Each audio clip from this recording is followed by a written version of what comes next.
the November stretch run in the Big Ten. Illinois pays a visit on the Buckeyes of Ohio State. The standings of the Big Ten will tell you the story. Northwestern moments ago, closing out an 11-point victory over Iowa. They still lead the conference. But the Buckeyes, with games remaining today and against Indiana and Michigan. Over on the right-hand side, the Buckeyes have a better overall record. That may be the difference in getting to Pasadena. Great similarities between this Buckeye team and Penn State of a year ago.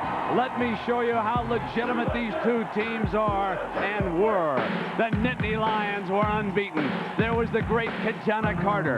Now for the Bucks today, you'll see number 27, Eddie George, a big-time running back. Last year, there was Kyle Grady, a talented tight end and a #1 draft choice. This time around for the Buckeyes, Ricky Dudley, a basketball star, is there. And then at quarterback, there was the talented Kerry Collins, Bobby Ingram on the receiving end. For Ohio State, nobody does it better this year than Bobby Hoyne to Mr. Excitement, Terry Glenn.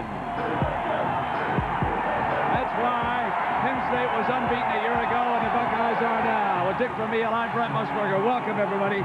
But we've got a news update.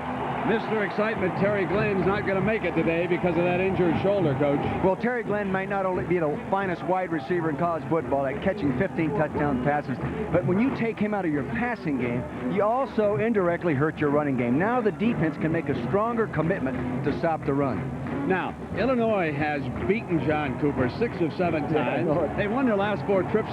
Why is Lou Tepper's defense so tough on the Buckeyes? Well, first off, they've had success, so the coaches coach with confidence, the players play with confidence, and it's a different scheme. You don't see it every week, so you have to prepare specifically for that. But this offense that Ohio State's running this year, a little more balanced, not as many tendencies, tougher to defense. Oh, another log on the fire, folks. You're going to see some good ones. Kevin Hardy and Simeon Rice of that Illinois defense. Right now, let's get you up to date with everything. Here's John Saunders. John?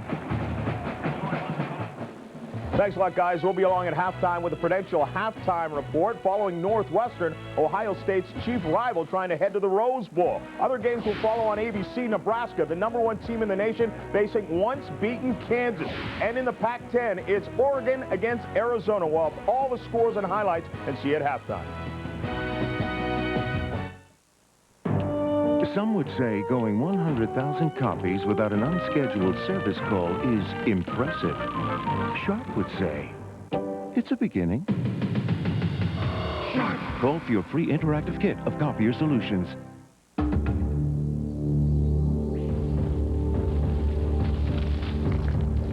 Are you lost in a financial jungle?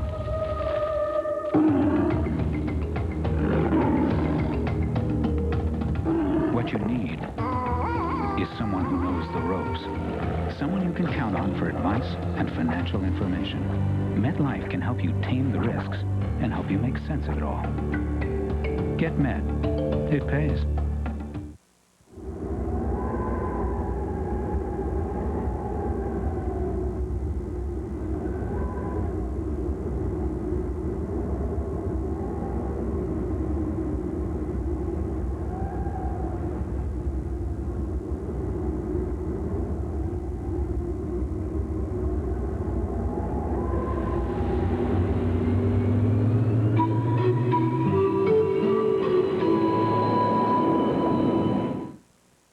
Hey, Remington, shave this.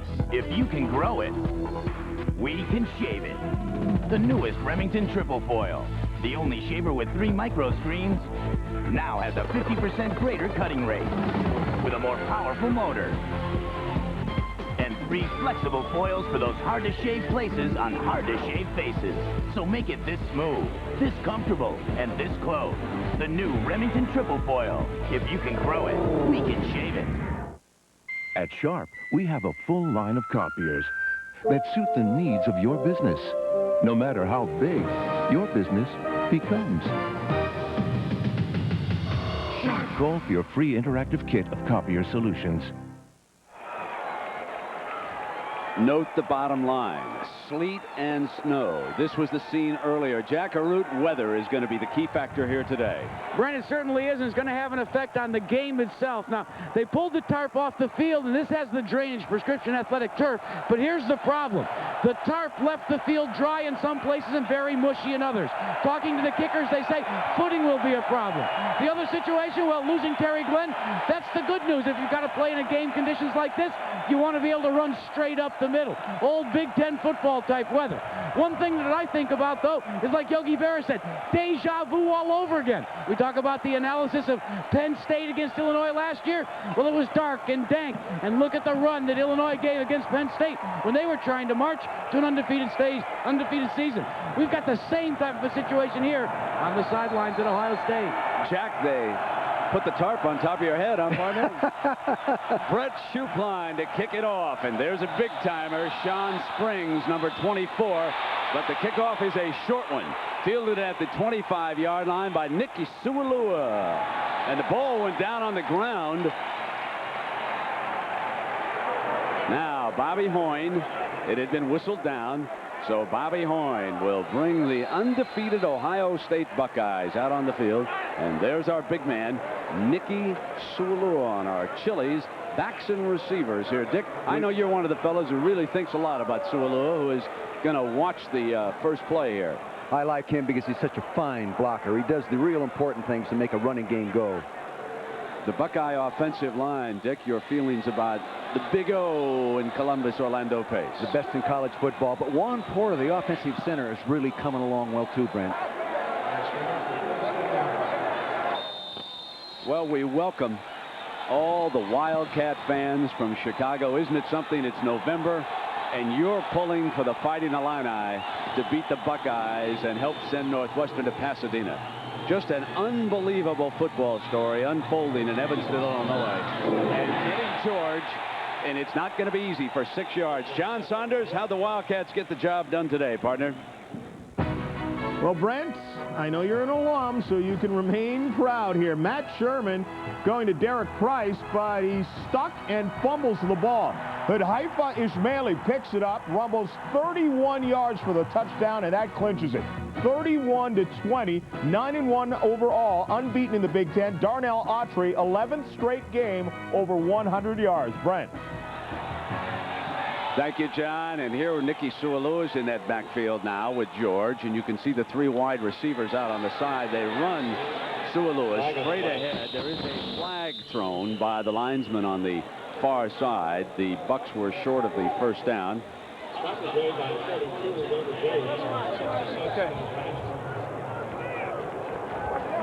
And this goes against Ohio State. Captain. You want to take him back? 5 for back. And Kevin Hardy's a good one here in this defense. He's the captain, obviously, today. The referee, Steve Pamone, was going over to him. Simeon Rice gets a lot of the headlines, as you folks down in Champaign realize, but an all-around linebacker, you might take him, and the free safety. Antoine Patton is also outstanding. He is, and you know, and his teammate Tyrone Washington, strong safety, is just as good. They're really good at stopping the run. Dick, what do you see with the wide receivers developing here for the Buckeyes today without Glenn? Well, they'll feature Demetrius Stanley and Buster Tillman, and Buster Tillman will be the guy in place in that position to try to get the big play to. Well, they need 11 yards here on this second down after the penalty. And they'll swing it on the outside to George, who is an outstanding receiver. Close to the first down. Very close. And how about your victory keys here today? Well, I think the key is for Ohio State to first play with great concentration. Nobody can beat these guys if they don't beat themselves. And in this weather situation, the running game might be slowed down, but they got to complete 60% of the passes without their turnovers. Don't allow a scrambling quarterback like Johnny Johnson to get the big play on you. They're going to bring the chains, Dick, completely across the field. You mentioned the wide receivers, just so folks are aware of the numbers. Number 12 is Buster Tillman. He would step in there and be the big play man today for the Buckeyes. Demetrius Stanley is number 3, and if they go to the 3-pack, it would be number 15, D. Miller. So it's a first down for the Buckeyes. John Cooper in his 8th year here in Columbus, and hoping to take this team to its first Rose Bowl since he has been in control. But it's amazing he's not chasing the Wolverines. He's chasing Northwestern, and his record against Illinois is not good, including a year ago right here when we were doing the game, Dick, when the Illini stung him in the second half. Yeah, and Johnny Johnson had a big game. Threw for over 240 yards, 2 touchdowns. Now there is Lou Tepper on the far side. He's a defensive mastermind. That is his specialty. And on the road, he has an outstanding record. He has a very interesting policy. He integrates this team when they go on the road. He matches up African Americans and Caucasians. He insists on it. He says it's very important for his program at Illinois. On Thursday night, they mix with different players. You sit down, you have a meal with someone that you don't normally hang around with. There's a great feeling of fellowship on this Illinois team, and a lot of it traces right back to Coach Tepper. All right, 1st and 10 now for the Bucks. They're coming out from their own 47-yard line, and George has found daylight. Dick, he's able to find some daylight on both sides of that line, especially the right side. Well, this offensive line is so sound all the way across. We all tend to give Orlando Pace all the credit at the left side, but the right side is very sound as well, Brent. And if they can come off the ball, and that time it was an isolation play when you can lead the fullback on the linebacker, and he can block. Dick, tell me about Hoynes' play calling today. What's he going to do? Well, the game plan is to go with 2 plays called in the huddle. A run play tied in with a pass, and they'll come up on the line of scrimmage, read the defense, and make it either a run call or a pass call, depending on where they line up number 8. You can see that he has a slot formation. Stanley moves into that spot. That's where Glenn would be, operating out of the slot. Number 3 came off the line, intercepted at the 40-yard line. Illinois burned Hoyne with 3 interceptions a year ago. Dennis Stallings, the Eagle linebacker, picks off 1 for the Illini, and now they will trot out with their first series of the game. Yeah, Bobby coming off the field. They're disgusted with the throw. He had the man open in the curl initially, but Stallings worked inside out on it. See that inside out? He didn't read him properly. To the right side of your screen, you'll see Stallings, 46, working inside out. He passed up to one guy, boom, moved right into the throwing lane. Robert Holcomb is lined up behind Bobby Sanders. Sanders gets a start at fullback, leads the way. Holcomb ran into one of his linemen and made the most of it. Pretty good looking run now for Holcomb. And let's take a look at this offense with Johnny Johnson, the senior, who has regained his position. He had lost it to Scott Weaver, and he replaced him a week ago in Iowa City. Our Chili's backs and receivers for Illinois. Jason Dulick, number 83, a talented wide receiver, Dick. And he's a big guy at 6'4", 200. He's a very good target. They like to throw him the ball when he's in the slot formation. Chris Korwitz moves over from center to guard, and Tom Schau steps in for his brother to anchor that offensive line. And Dick, as they go right straight ahead here, let's talk a little bit about the offensive line here for the Illini and the changes they've had to make today. Well, they had to move Chris Korwitz, their starting offensive center, and a good one, to right guard to play in place of Ryan Schau, who broke his finger last week in the game. Tom Schau, Ryan Schau's twin brother, is moved up to the starting center position. Right side of the offensive line, not nearly as strong as the left side of the offensive line. This is 3rd and 5 for Johnson and the Illini. Just underway. No score in Columbus. The Bucks press, show 7. Drop 2 quickly, back out. Johnson has one-on-one, and he overthrew Dulick over there on the far sideline. And so it's 3 and out for Illinois. And they will bring in the punting team. And they have an outstanding punter, Brent Larson. This is something else that Tepper always stresses. He wants a good defense and an outstanding punter. And he knows that those 2 elements can keep you in a lot of football games, especially on the road. Now Stanley's number 3, he's back deep. Larson under pressure, got it off, got a good bounce. Can they get to it? Batted back at the 1 and down there. I think they downed it. Let's hold on now. Let's see exactly where they mark it. They do. They're going to give it to them. The Buckeyes take over 99 yards away, and just what Tepper says, the most overlooked and undervalued play in college football is the punt. This was a dandy.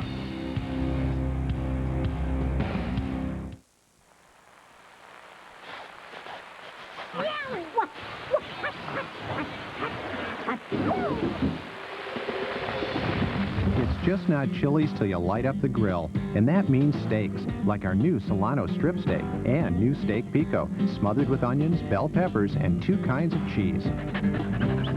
So round up the gang and herd them on down to Chili's. Chili's grills like no place else. Tired of putting yourself in an awkward position every time you sand? Then try the heavy-duty Detail Sander 2000 from Ryobi. Its unique arrowhead design gets into and under tight spots quickly and easily, eliminating those tedious and painful tasks like finger sanding. The 2-speed Detail Sander 2000 and the original Detail Sander from Ryobi. 2 sanders designed to get into tight spots, so you don't have to. There was a time when we didn't have a worry in the world. Today, well, we seem to be making up for it. That's why you need Chevy Lumina. A car you can trust. A car so well engineered and affordable, you could have it paid off long before it needs its first tune-up. Chevy Lumina. Because someday you'll realize nobody's got enough money, and everybody's got enough worries. Couples, Haven, Jacobson, Watson. Golf's best duel in the desert in the Skins Game, Thanksgiving weekend on ABC.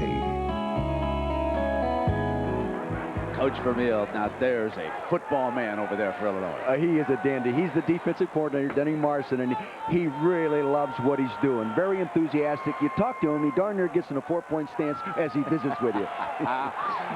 Well, his defense with the Buckeyes backed up in the shadow of their own goal line.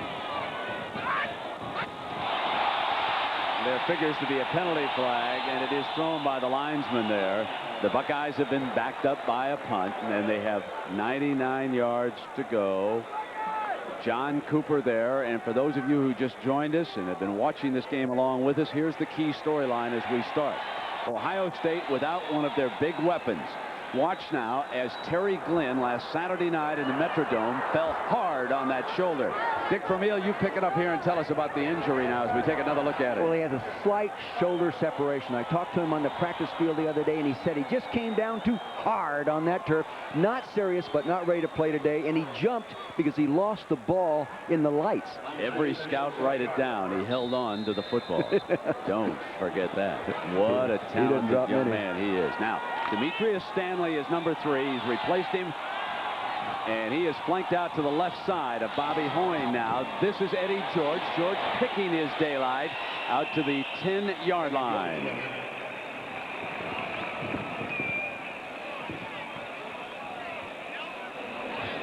.10:24 to go here in the opening quarter. And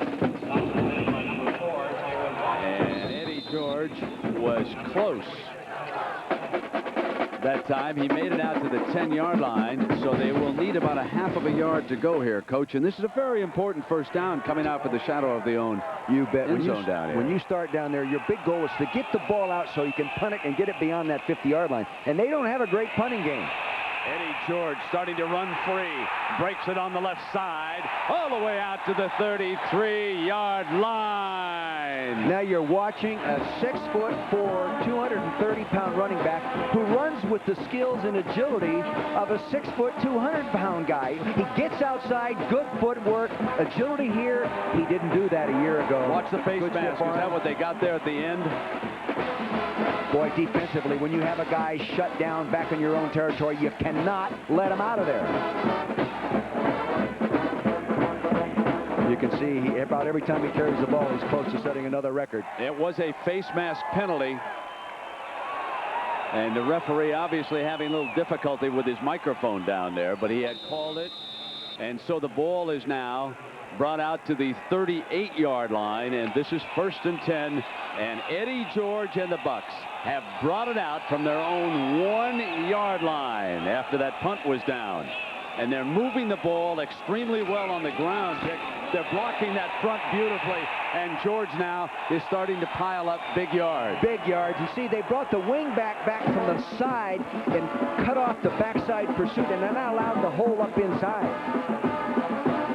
You'll see what I'm talking about. Now, freeze it right here. You see the hole. Freeze it right there. He didn't get me. See, he got the block right there and allowed the hole right up in the middle.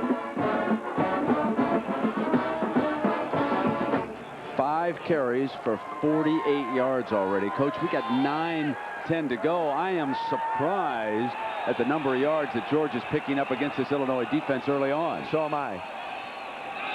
Now here's your basic I formation. George left side. And again, he makes the most of it. He was able to beat the first defender that time as Tyrone Washington, a strong safety who presses the line of scrimmage, came up and couldn't make the stop. And normally a good tackler, but poor tackling that time. He's a big man. You've got to drive your shoulder pads into him, keep your feet moving, and wrap your arms around him. He's got that long, straight arm technique, and he keeps you away from the body. Dick Simeon Rice is over on the sideline. And he has been taken out of the football game for the time being. We'll get Jack Arute to check on it right now as to why Simeon is out of the game. Ryan Murphy has slipped into that rush linebacker spot. And George is gone. 15.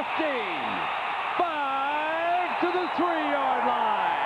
There was nobody over here on the right side to defend it. No containment. Tight end did a real good job. Tight end did a great job. You'll see this.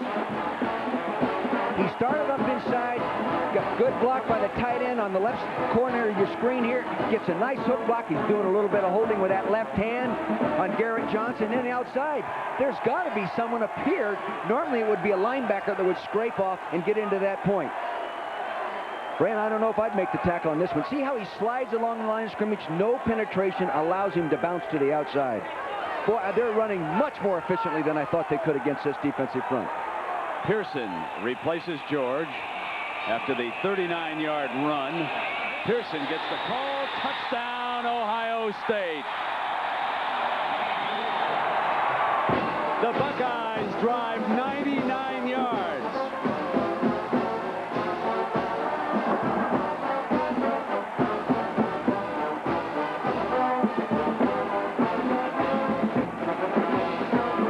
You can drive the ball 99 yards against the league's second-best defense like this. Either you're asleep from an emotional standpoint, a defensive standpoint, or this Ohio State team is just the best team in the country. One or the other. They're just overpowering them. And Simeon Rice missed the last 3 plays of that Ohio State drive. Josh Jackson adds the 7th point. We've got 8:27 to go in the first quarter, and the Buckeyes, chasing Northwestern, lead Illinois by 7. I do not drive to work. I do not drive to get from point A to point B. I do not drive to run away from the world. I just love to drive. The new 1996 Monte Carlo. Personal space from genuine Chevrolet. So, how about if I call you sometime? I'd like that. I'll give you my number. So call me. You've got mail. The compact Presario. Has it changed your life yet? 25 years together. They've just flown by. 25 years of kids, jobs, moving. I didn't just want to bring her back to her favorite place. I wanted to give her something she's only dreamt of.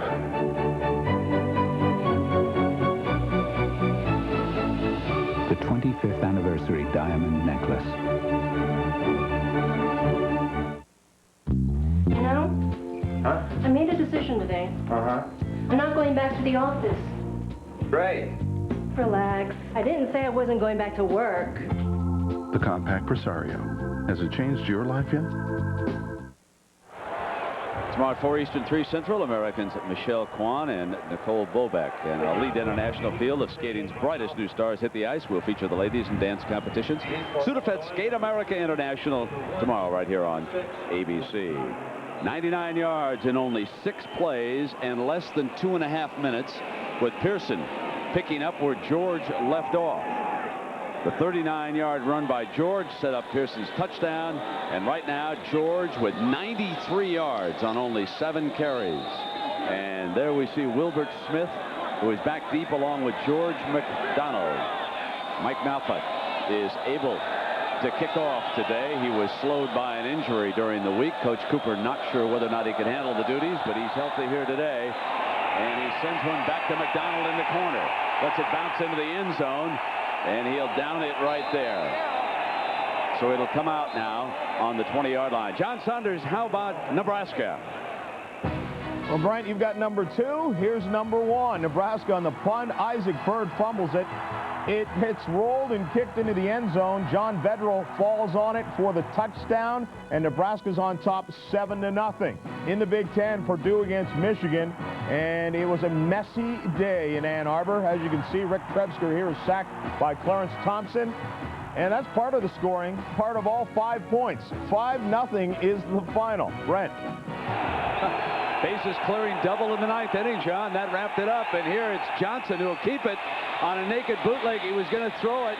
No one was out there, and Johnson made his way to the 26-yard line, picking up 6 yards, and the strong safety, Rob Kelly, making the stop. Let's take a look at the Chili's starting defensive lineup now for Ohio State. You really like Vrabel. Oh, I do. He's been very good all along, but he's getting better. He's just starting to go. He's developing pass rush moves other than just being a physical rusher, Brent. There is a big timer, number 24, Sean Springs, the cornerback, as good as there is in the land. Might be the best one we've seen this year. He's got the field, which is over to the right. Here's the handoff to Holcomb, who's headed in that direction, and Holcomb is stopped short of that first down. Dick, what about your keys to victory here? Well, I felt one of the number 1 things Illinois had to do was play well in the red zone. They've played good defense all over, but defensively not well in the red zone. They didn't play well today already. Win the turnover battle. They're +1 right now. Keep doing that, and they have to control the clock. Keep Ohio State off the field. Dick, it's impressive to see the emotion being demonstrated by this Ohio State football team. They're very well aware that Northwestern has won already. They cannot afford to let up. They have lost their last 4 games in Columbus to Illinois. Think about that for a minute. They knew they were up against it here today. And they just assault the tailback with Mike Vrabel, 94, leading the way. It was a mugging. Well, Bill Young, the defensive coordinator, told me that they were going to commit the ends upfield all the time. That would be good against the outside run. It would also be good against play pass action. And he would hold the 2 tackles inside for the draw and the scramble and play those tough inside runs like they did that time. Larson punting again.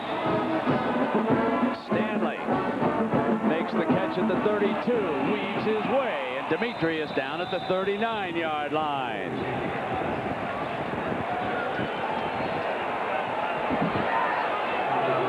Illinois is going to have to come out defensively and go with their game plan. They said they were going to come out and be more aggressive with their calls in the early game than they normally have, and blitz more and do all those things. They didn't show any of that in that first series.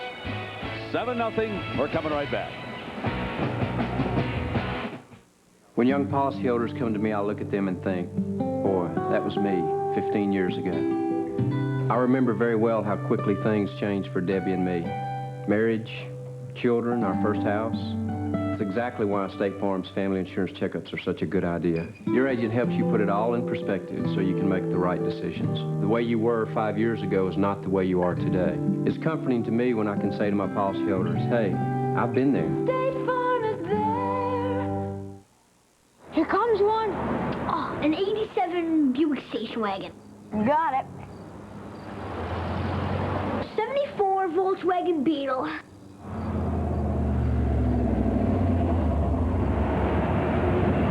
A 285 horsepower V8 6-speed 1996 Chevy Camaro Z28.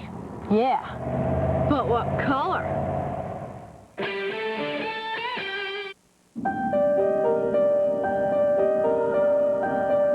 This is a document in the digital office where you capture ideas and share them effortlessly.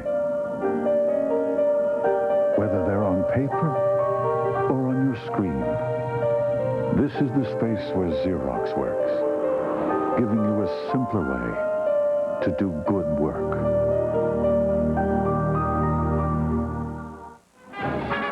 College It's football on ABC, brought to you by Chevrolet. The cars and trucks 36 million folks depend on every day. Genuine Chevrolet. De Beers, a diamond is forever.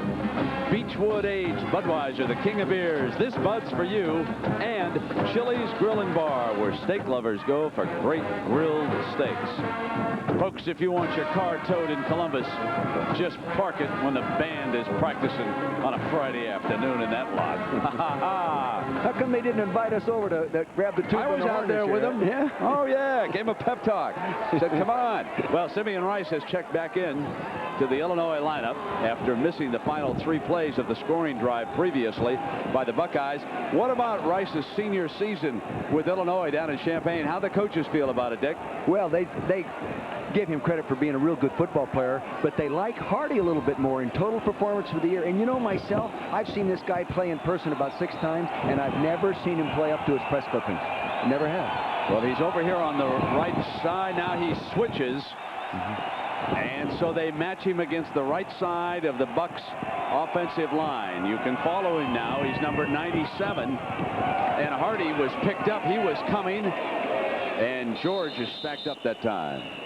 The defense that time was stacked to the strong side of the running game. He should have checked to the pass up to the top of the screen. There he had a wide receiver one-on-one. That's the game plan. Now here's big Simeon Rice, number 97. Excellent pass rusher. He makes a lot of tackles in the backfield. Now he's just playing disciplined defense, doing what he's supposed to do, and he did it well. Dick, some of the folks might have just turned on their sets. Let's go back to how is Ohio State calling plays again today? They're calling 2 plays in the huddle, run and a pass, and then checking to which one they want on the line of scrimmage according to the defensive front. Simeon has switched to the other side. And they hand to the fullback, Sualua. Simeon took it upfield that time. They ran back through the middle, and that's close to a first down on 2nd and 10. You know, a good play to run on 2 good defensive players like Simeon Rice you see on your screen is the draw play, and that's what they came with that time. Your tackle will take him up to the outside. Orlando Pace, 75, big guy. He takes him hard to the outside. He's a wide field pass rusher. Now, let's talk a little bit about Kevin Hardy. We've got a 3rd and 1. What's his responsibility to help out on the run here this time? Well, they vary it. They vary him a lot. Ooh, the inside linebacker did a good job that time. They vary Hardy. They play him as a down lineman, they play him as a strong side linebacker, and they play him as a drop linebacker. He is so talented. He can play anywhere.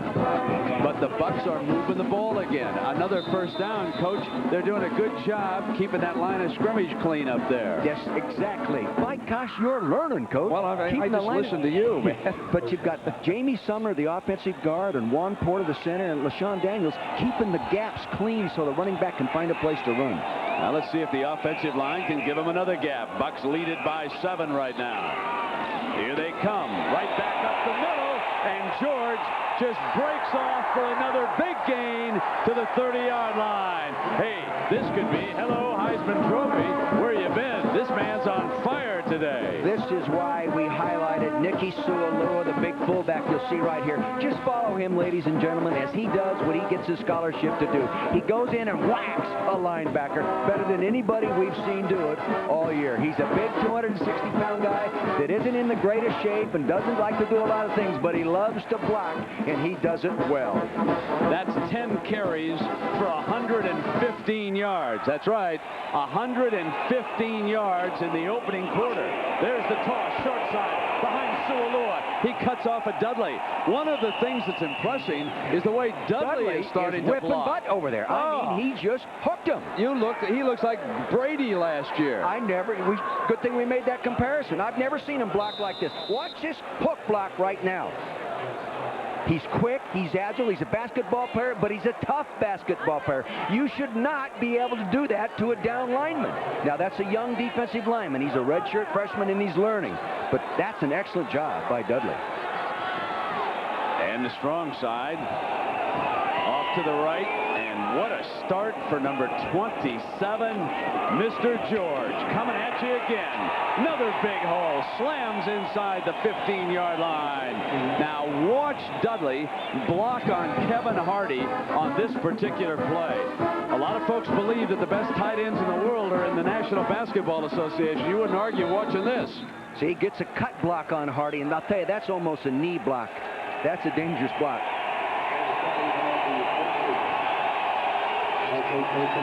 In the red zone down here, Ohio State offense has been really efficient. They've been down here 41 times, scored 32 touchdowns. Can't do it much better. Now here's that basic eye that the Bucks like. That's Demetrius Stanley coming at you from the slot. They use Sualua to see if the middle's going to be soft. And you can see there that it was just jammed up in the middle that time. Illinois, for as good a defensive team as they've been all year, they don't play real well in the red zone for some reason. As you can see by this graphic, 19 times in there, 15 scores, 14 of them touchdowns. For a good defense, that's not real good performance.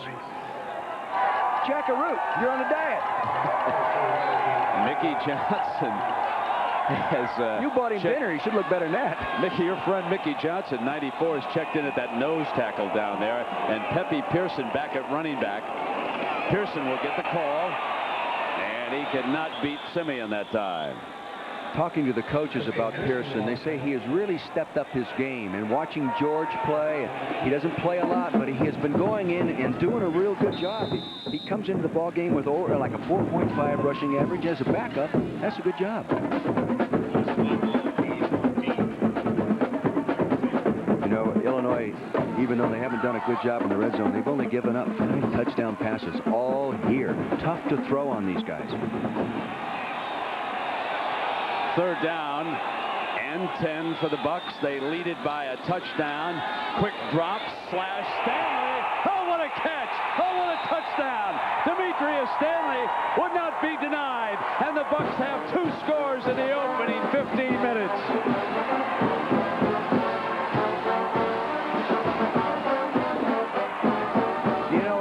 When a backup player is asked to come in and fill in for an all-star, all-American caliber guy, they throw the slant pattern inside a double zone and have him deep and short. And Hoying put it right on the money, hit him right in the pads. It could not be knocked out. And Demetrius Stanley comes up with his 4th touchdown pass. Jackson attempting the extra point as Bobby Hoying has thrown his 24th touchdown pass of the season. That's 24.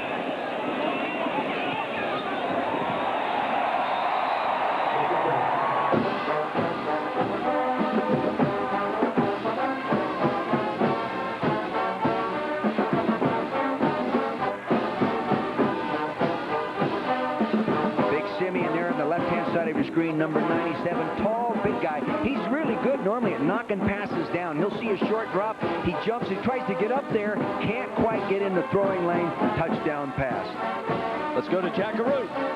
Well, Brent, you're talking about Simeon Rice, and he's really creating some problems for Ohio State, despite the fact that they're up by 2 touchdowns. Beside his speed, consider this. He has an 87-inch wingspan. How long is that? Well, I asked my buddy JR at the lumberyard to cut me a pole 87 inches long. Now, how'd you like to have that coming at you? Hey, Jack, I hope you didn't have to pay for that hat. Now the Buckeyes are up by 14. And they will kick it off again with Malfoot.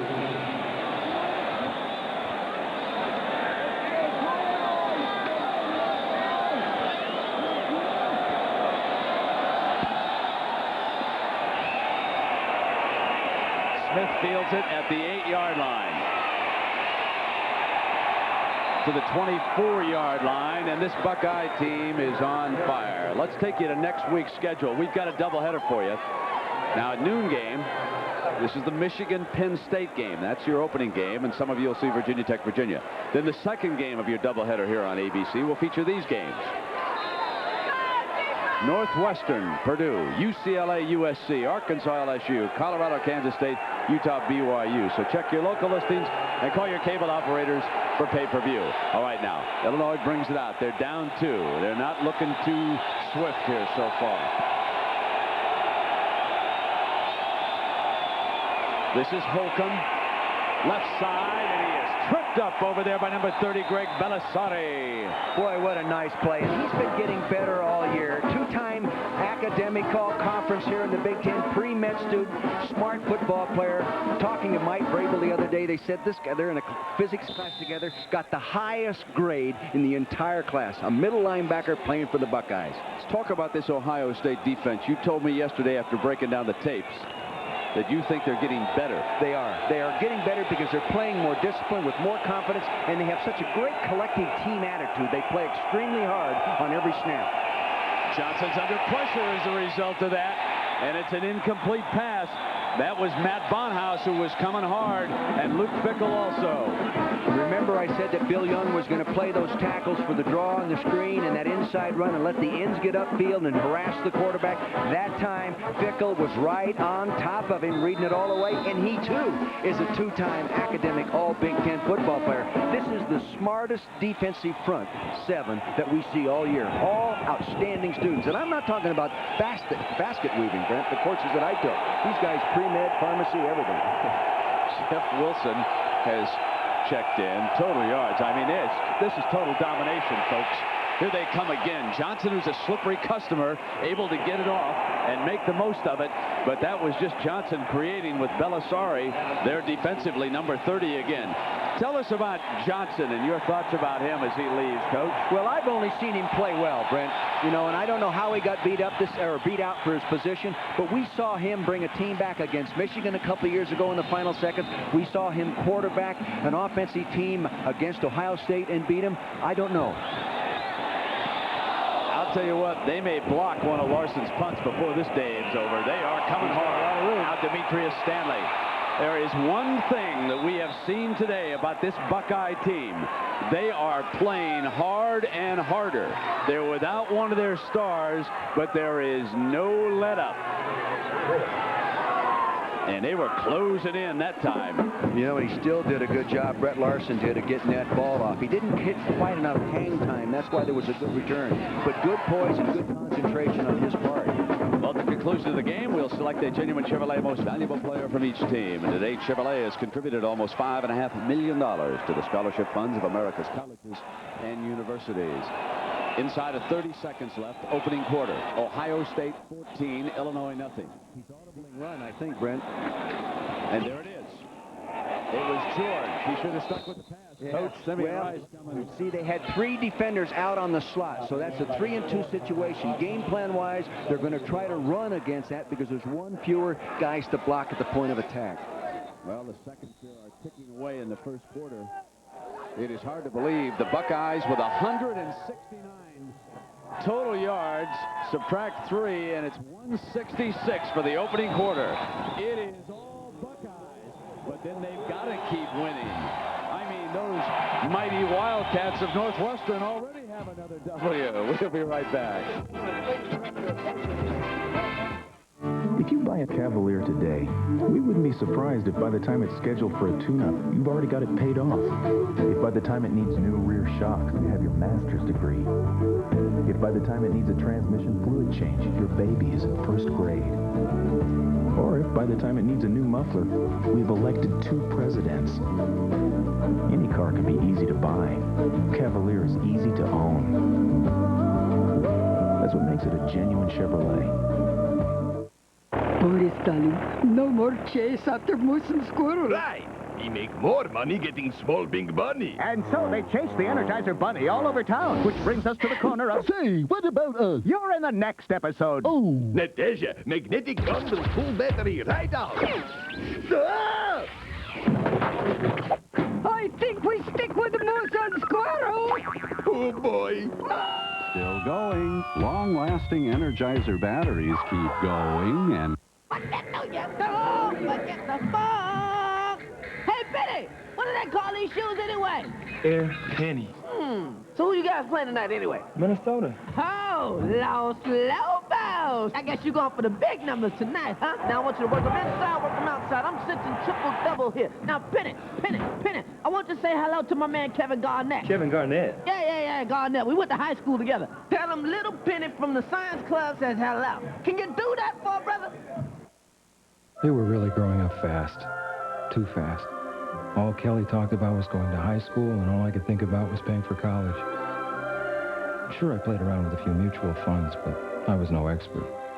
So I started talking to someone who could help, a broker at Dean Witter. We must plan for our client's future as if it were our own. Funny, kids think their parents always have the right answers. I'm just making sure I do. We measure success, one investor at a time. The first quarter at the Big Horseshoe in Columbus, Ohio, and Eddie George, the Buckeyes' leading Heisman Trophy candidate. And keep in mind that they've got several. Certainly quarterback Bobby Hoyne has to be considered, along with wide receiver Terry Glenn, who's sitting this one out. But Eddie George rushed for 128 yards in the first quarter. The key to the game so far has been the Buckeyes' ability to move 99 yards down the field after Illinois buried them with a wonderful punt when the game was scoreless. This game has not been the same since that drive. Now to start the second quarter, Coach Vermeil, Bobby Hoyne brings the Bucks up to the line of scrimmage here with a 2nd and 13. George goes out as a receiver.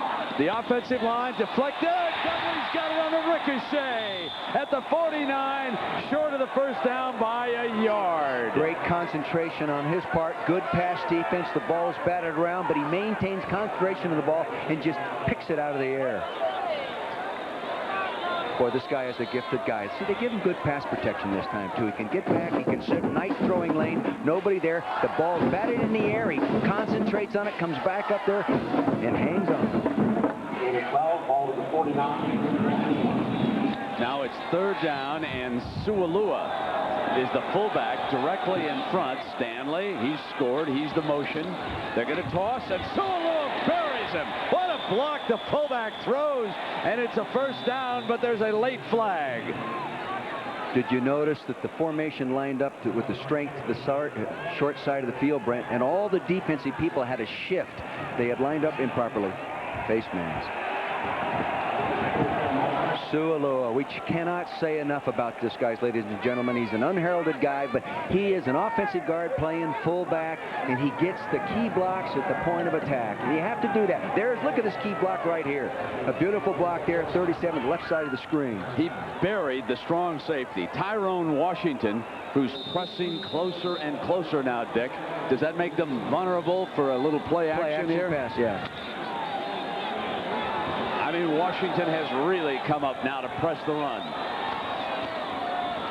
George to the left, just steps outside. Tillman throwing a block, and it's another first down. Well, you get a wide receiver throwing a block downfield. They're a complete football team. But, you know, the whole play started with the offensive center, Juan Porter. He's getting great movement inside there, and then everybody else is getting good movement as well, and they're just mushing them off the ball. I've never seen Illinois handled like this by an offensive line. Now, there's Big Porter, 65. Now, see, he's winning the battle. He's winning the battle. There he goes. He's knocking him off the ball. That allowed him time to go ahead, get up inside, then bounce out. Now it's 1st and 10 for the Bucks. George again, and he steps through to the 23-yard line. The numbers are awesome for the first quarter, considering what the Buckeyes have done here. They are just what you expect. Look at this. No first downs, 8 first downs. 141 yards rushing. 166-21. Total domination. Wanting to get to Pasadena. John Cooper has never taken the Buckeyes there, and of course the Rose Bowl will determine one championship, and the Alliance will determine the next one. Matt Calhoun checks in. It's obvious that we're going to have, like a year ago, a couple of titles decided during the bowl picture. Here's George. George swings to the left side. Foot race. George smashes to the 2-yard line. And Ricky Dudley clearing the way again.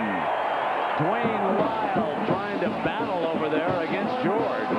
See, they had 3 defenders out in the slot. They audibled to the run. Now he starts in one direction here, and then he gets a cutback. The only reason you can cut back is your offensive line is doing a real good job. See, they're picking everybody up. Look at that big hole inside. Now it's good stick and stay blocked by Dudley right there on Hardy, 51. You're putting the ball in a great football player's hand with too much room around him. Dick, he has carried 17 times for 172 yards.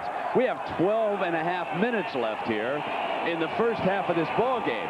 He could have a couple 100 yards before the intermission. And timeout has been called. I think Illinois better check the pregame meal. It wasn't the right one. I've never seen him play like this. And Cooper said, that's awful. That's terrible. Well, he's up by 2 scores. We'll be right back.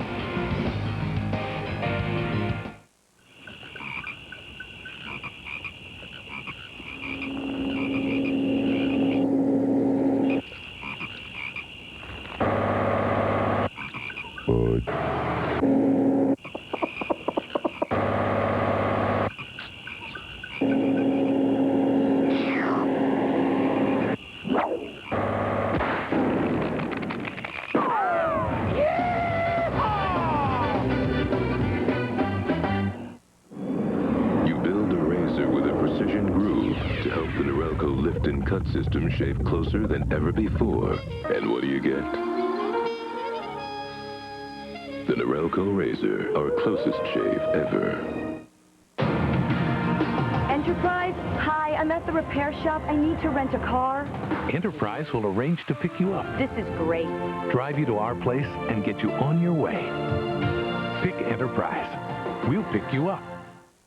Yeah, I took the High Endurance Challenge from Old Spice because I didn't really think it could work better than my old deodorant. But it does. If you don't think it's the best, call 1-800-PROVE-IT and they'll buy you a stick of yours. Now you got proof. Guaranteed. It has 12 cylinders, 492 horsepower, and 1 antifreeze coolant to protect it all, Zerex. And now Zerex comes in an easy carry 3-pack, the perfect amount for the 2-car family. Today's engines are made for Zerex.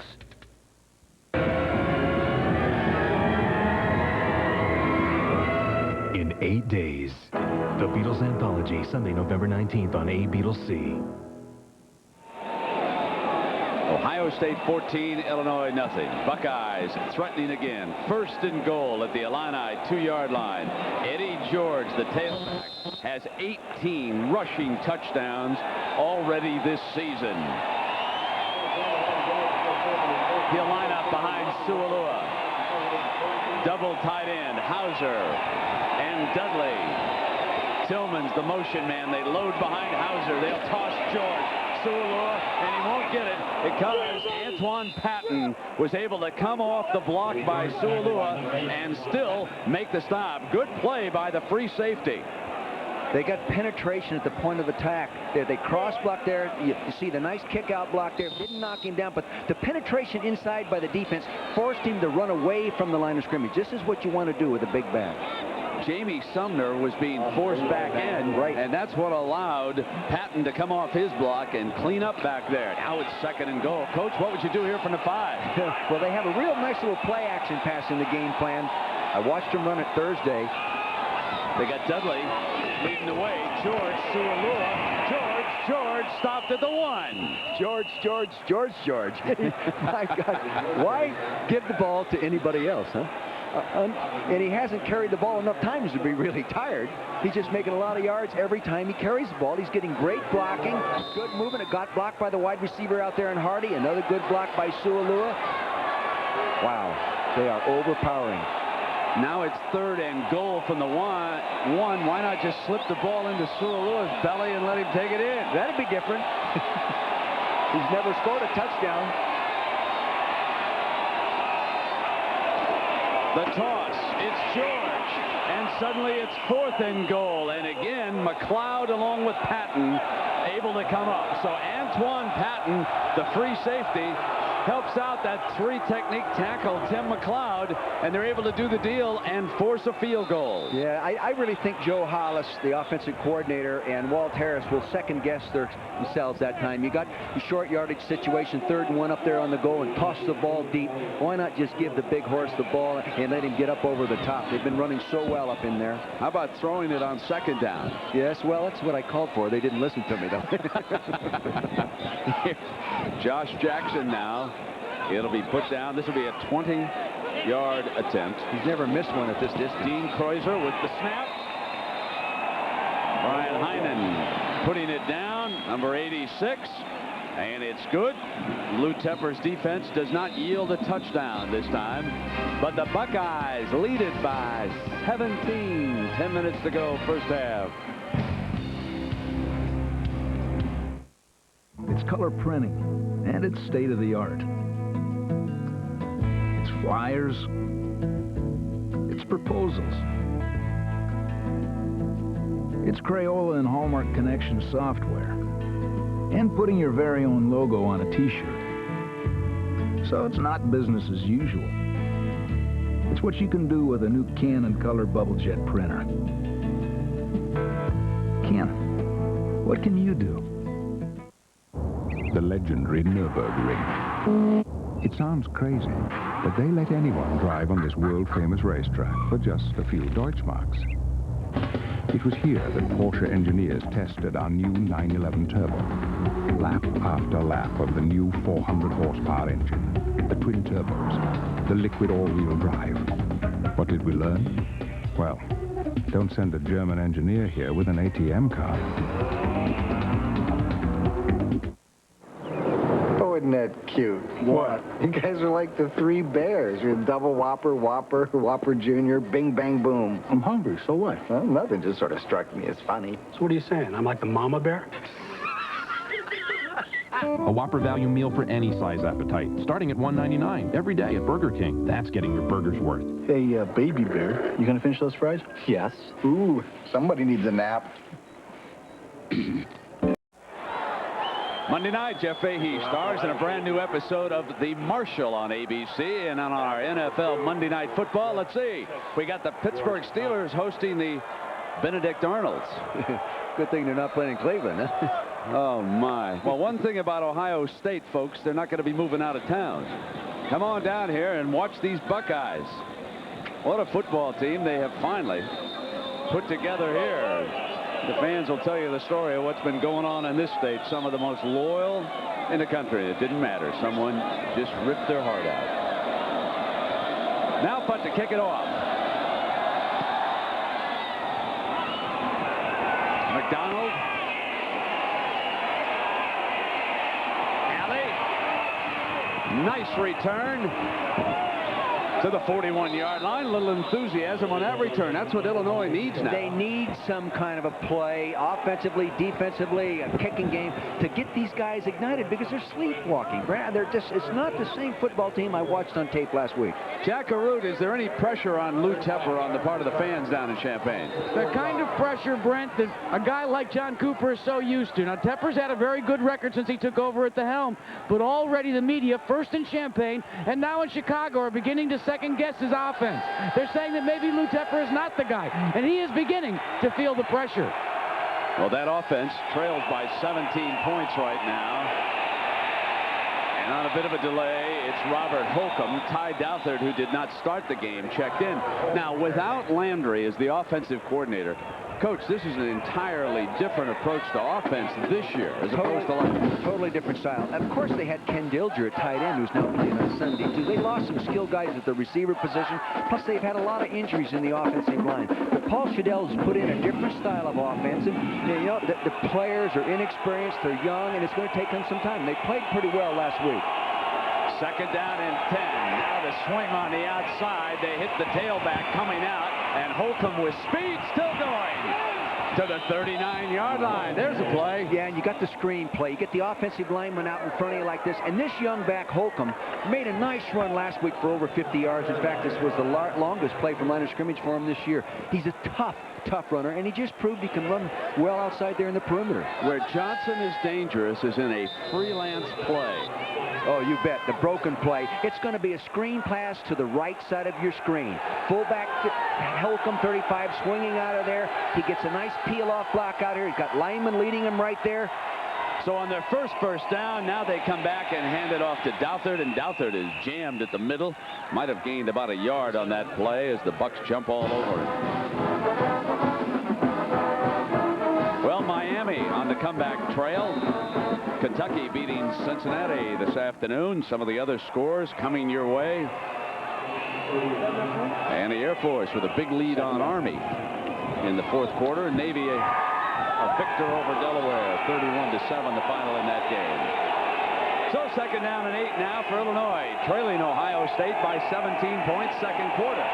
Johnson, good runner, takes off, left is open, and he slides safely to the 30-yard line. John Saunders, what's going on with Nebraska? Well, Brent, you've got Eddie George in your game, and he's certainly one of the top contenders for the Heisman Trophy. Here's probably the other. Tommy Frazier, 25 yards on this run, down to the 1, sets up his own touchdown run of a yard out, 14-0 at that point. Kansas has a field goal, 14-3. Brent, back to you. All right, John, thank you. We're coming to the bottom of the hour. 7:50 to go, first half. Ohio State 17. Lou Tepper in Illinois being shut out here and on the drive. Big third down now against the Bucks.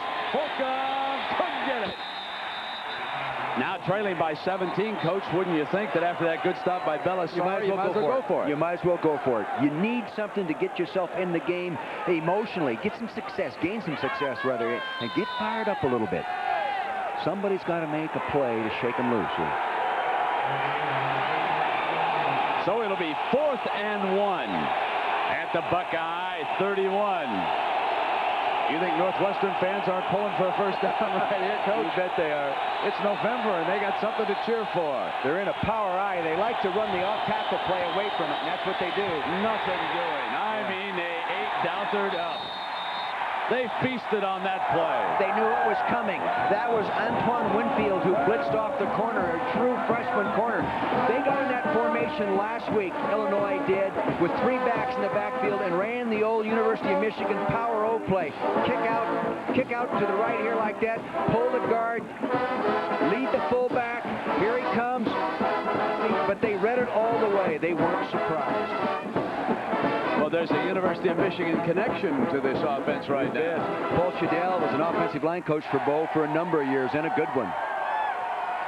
And as a result, the Buckeyes up 17-0 with 6:57 to go in the first half. Take over on their own 37-yard line. Eddie George set deep. He can eye the defense. They're picking holes from back there. Outside, there was nothing there but real estate. Well, that time Denny Marson committed the backers. They came after him with a blitz. He's going to have to change the tempo of his defense. Try to throw him for a loss. Get in the running lanes. Force George to go parallel, not upfield. That was a good change-up call, but they still made some yards. You know, he's one of the big offensive players in the Big Ten. When you think of college stars and names, take a look at some of the offensive stars. Georgian Horn, Darnell Autry, Mike Alstott, Biaka Batuka at Michigan. How about the receivers? Glenn, Bobby Ingram, Amani Toomer, and Mercury Hayes of Michigan. Think of the star power that the Big Ten Conference features. And there's no popularity contest to win here, folks. You do it on the field. If Northwestern should lose, they lost to Miami of Ohio, even if they run the table. That'll send the Buckeyes out. No one's going to take a vote to see who wins the Big Ten or the Pac-10. You win it on the field, you go to the Rose Bowl, you play your title game, and you come home. Eddie George slams it for a first down right now. That's the way it ought to be. Can't believe that some of these teams are going to wind up tied for their conference championships around the country, having beaten the other team, and then they're denied a trip to a big bowl game. It's unbelievable. We showed you the offensive stars in the conference this year. How about some? We're watching Hardy and Rice. Sean Springs is here. Pat Fitzgerald. Folks, there's a story, and I'm sure John Saunders will have it. He limped off with a leg injury, and it could be a bad one. Jared Irons at Michigan. We'll see him next week against Penn State. So there are any number of defensive players in this conference this year, too. First down and 10 now, and Pearson is checked in. He's across midfield, gains 3 yards.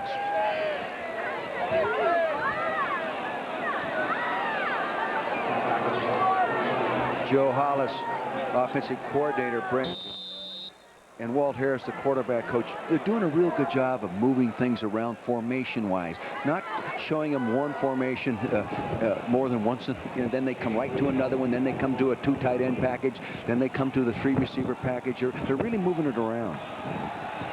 Dick, this is about as impressive a performance as we've seen from the Buckeyes in a couple of seasons. Now, we knew they had these big-time players, and fellas like Pearson gives them depth, not that time, and Dennis Stallings, who has intercepted a pass for Illinois, coming up with another tough defensive play. But the kids really have developed, you know, not unlike Penn State. We're going to go back to that a year ago. What Joe Paterno created over there with that great offensive team, we're seeing right here in Columbus this year. Well, when you have talent and you're well coached and the team starts gaining confidence and the coaches gain confidence in what the kids are doing, and you stay healthy like this football team has stayed healthy, you get better. And when I watch these guys play the last last two games on tape coming in here.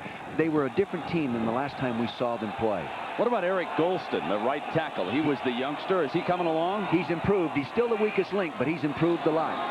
He's pulling out on Simeon Rice that time, and he was able to keep him out long enough. And now allowed the completed pass to Dudley, the tight end, and he's to the 8-yard line. Here is that man, Golston. Simeon Rice was hand fighting his way in, getting close, but Golston gave him just enough time. He had time to throw the football. Good pass protection. Coverage takes the pattern away downfield. Middle of your screen here, left-hand side there. Dudley comes across. Nice pass protection there by Golston. Takes him all the way past there. There Dudley is underneath the zone coverage, and he shows that he can sprint with the football. That's 41 yards. That's 275 yards of offense for Ohio State. George Hill, my stats man, can't believe it. He needs a calculator to keep up with the Bucks. And that time it was Washington. We've got to say something about these two safeties from Illinois. Antoine Patton and Tyrone Washington. Numbers 4 and 8 are as good as we've seen in a while. You bet. And the way they play them, that time Tyrone Washington was out on the slot like he was going to cover the slot, and he blitzed off that slot, and he came right down and got in the backfield and made a nice play. This guy's made a lot of tackles, over 280. This guy has made 240. And safeties that make the play. Yeah, he's already got his degree, that guy. Now on second down, they'll slip it into the hands of George.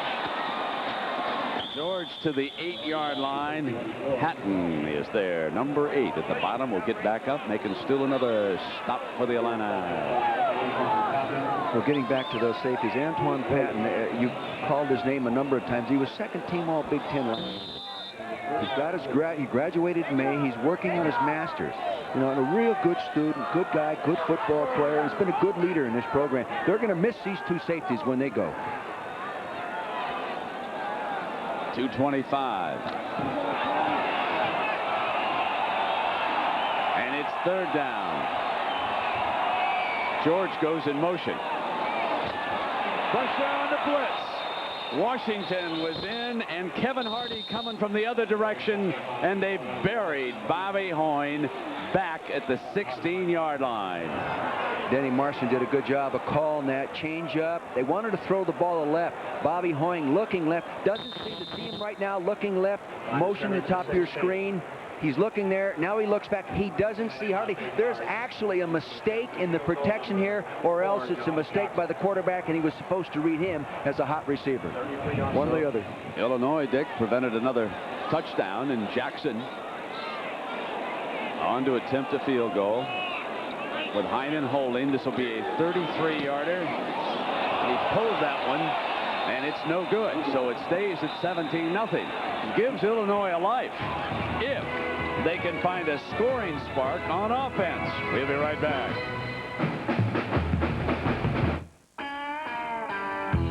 Our German engineers could have road tested the new Porsche 911 Carrera 4 back home in Germany. They could have taken the 270 horsepower engine out on the Autobahn again, or driven the Black Forest with the all-wheel drive and radical suspension. They could have done all that back home. But then, they wouldn't have gotten all this neat stuff.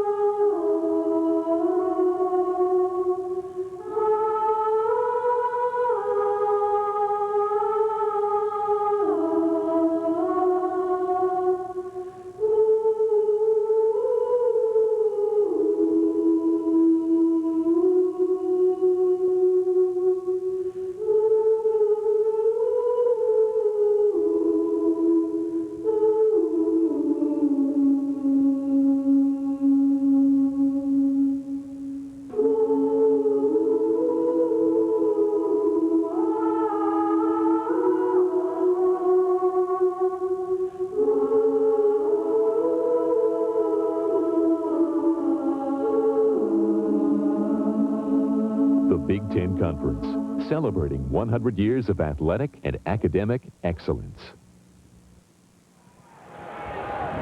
Double dip. We look forward to seeing the Penn State-Michigan game, and then many of you will watch Northwestern in the second game against Purdue, another must-win situation for the Wildcats in their quest to get to Pasadena. UCLA, USC, Arkansas, LSU, Colorado, Kansas State, Utah, BYU. Big pay-per-view weekend coming up next Saturday. 1st and 10 now for the Illini. Johnson from the shotgun. Havard is checked in, the freshman running back, and nothing doing. Matt Pincus, number 92. Talk about bookend defensive ends. Vrabel at one side, 94. Pincus at the other. Both real good pass rushers, and both getting better, and both juniors going to be back next year. 43 yards of offense in the first half for the Illini.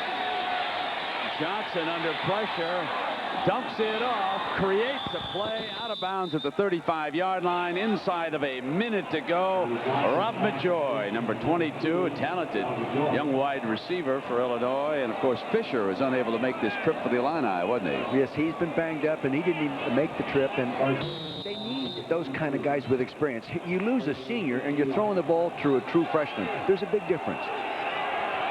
17 to zip. Buckeyes. And the defensive player, that was Vrabel starting across, and then the offensive lineman pulled out. And while the referee sorts this out, let's check in with John Saunders. John? Coming up on the Prudential Halftime Report, 3 of the top 5 teams in action will have scores and highlights. Part 2 of our coaches poll, and I'll be joined by John Spagnola. It's all coming up on the Prudential Halftime Report. Hey, John Saunders has got good help. Your buddy Spagnola's in the studio with him. Yaley. Yeah, he can help him too. 56 seconds to go after the penalty now. It's a 1st and 5 for the Illini. Johnson dumps it off now to the freshman running back. Out to the 48-yard line with Fickle bringing him down. You know, now Fickle rushed the passer, was in and forcing the quarterback to throw the ball on time, turns around and sprints and gets on the tackle downfield. I think that's typical of the kind of play that they're getting out of these defensive kids here at Ohio State. Real good effort. Clock stops briefly, and now it's restarted. Johnson will dump it off again to Havard, and Havard with daylight on that right side, and he steps out of bounds. That's another 1st down over there at the 39-yard line. This is a young man with some talent, number 38. And he, too, is a true freshman. And he looked good on tapes last week, and they like him. They think he's going to be a real talented player, and he's demonstrating it on some of these screens. Right now, Ohio State is playing so soft, you can throw those screens. They just don't want to give up a big play. Anything would help Illinois. They'll take anything right now. 38 seconds left in the first half.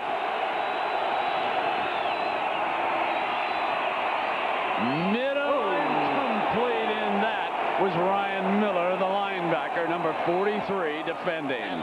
The ball should have been thrown just a little bit sooner. Ryan Miller sitting over in his zone. The receiver passed through his zone right into the linebacker zone, and he threw it just a little late, and Miller just about decapitated him. See him cross to the left side of your screen? Wow, that's smart. The nickel man has been Winfield today for the Bucks. 32 seconds. They drop it off to Havard, and he's cut down at the 35-yard line by Ty Howard, the defensive back, number 2. Stop it at 24. They're working into a win. They would have to get a lot closer to think about a field goal here at the end of the first half. Trailing it by 17. They would love to march one in, but the question is, do they have enough time? Jason Dulick is shaken up, number 83. They can't afford to lose another receiver. Yeah, well, we've got an opportunity here, Dick. Let's check in on some upcoming shows on ABC. Suppose I were to offer you $1 million for one night with your wife. An impossible question, an unthinkable notion. But will she do it? Demi Moore, Woody Harrelson, the network premiere of Indecent Proposal, Sunday. They thought they had seen it all, that nothing could affect their job, until a horrific crime hits too close to home and sends Andy over the edge. I'm working this case. If you don't like it, you can get off. An all-new Blue, Tuesday. Viewer discretion advised. Well, we're back. It's 3rd and 6. 2 downs here, but only 24 seconds to work with and trailing it by 17.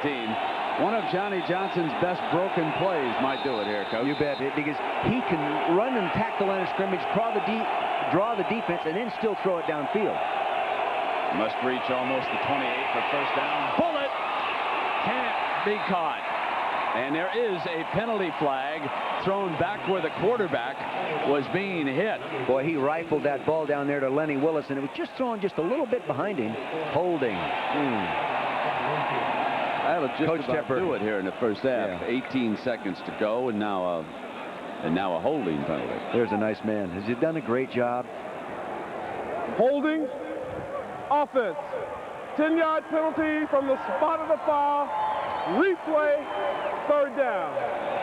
This guy in his program has done a great job academically, Brent, with the kids at Illinois. 93% graduation rate. All 25 of his seniors last year got their degree. And look at this over the time. 124 of 134 since he's been there have earned their diplomas. Outstanding job on and off the field. Like Gary Barnett at Northwestern, he was on Coach McCartney's staff out at Colorado at one time. In fact, he and Barnett shared an office. Johnson dancing, and he'll take it out of bounds with 11 seconds to go. They should stay with those screen passes against this prevent. They're not getting the ball downfield to a wide receiver. You might as well lay it off and let the linemen get out there in front of the linebackers or that rolled up corner and block people and give them room to run and run out of bounds. They have 2 timeouts, but now with 11 seconds, I think they've wasted some time, Brent. If something's working, keep working it until they stop it. Look at Coach. Hey, nobody's immune to these kind of games.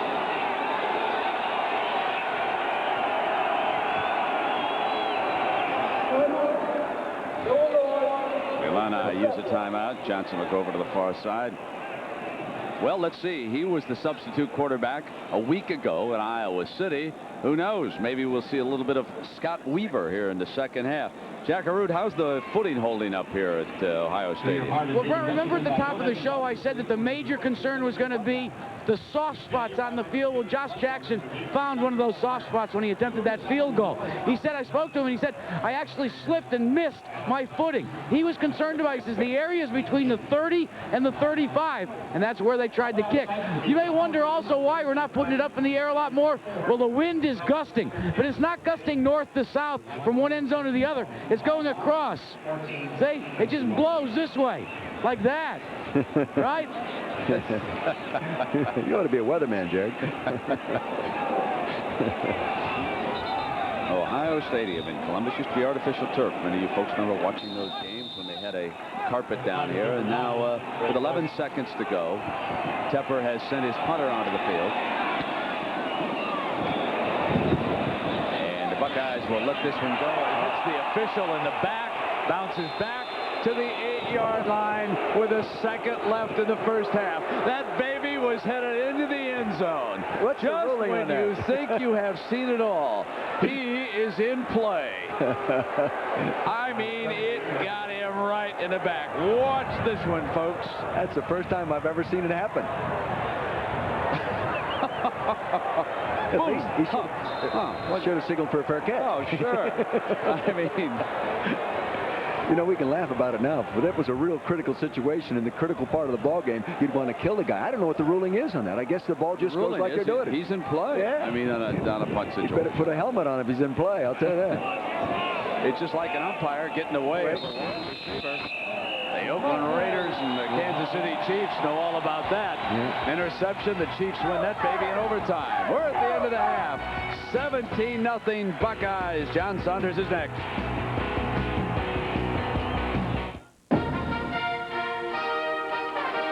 College football on ABC Sports. Brought to you by Porsche. There is no substitute. And Burger King, where you can get your burger's worth.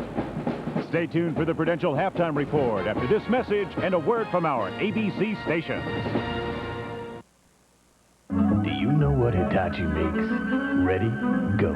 Does Hitachi make camcorders, barcode readers, hydroelectric power equipment, clown noses, power tools, TV, MRI systems, BDs, oscilloscopes, micromotors, mass transit trains, tongue depressors, PBX phone systems, catnip, semiconductors, lots of products, over 20,000. Yeah, but who's counting?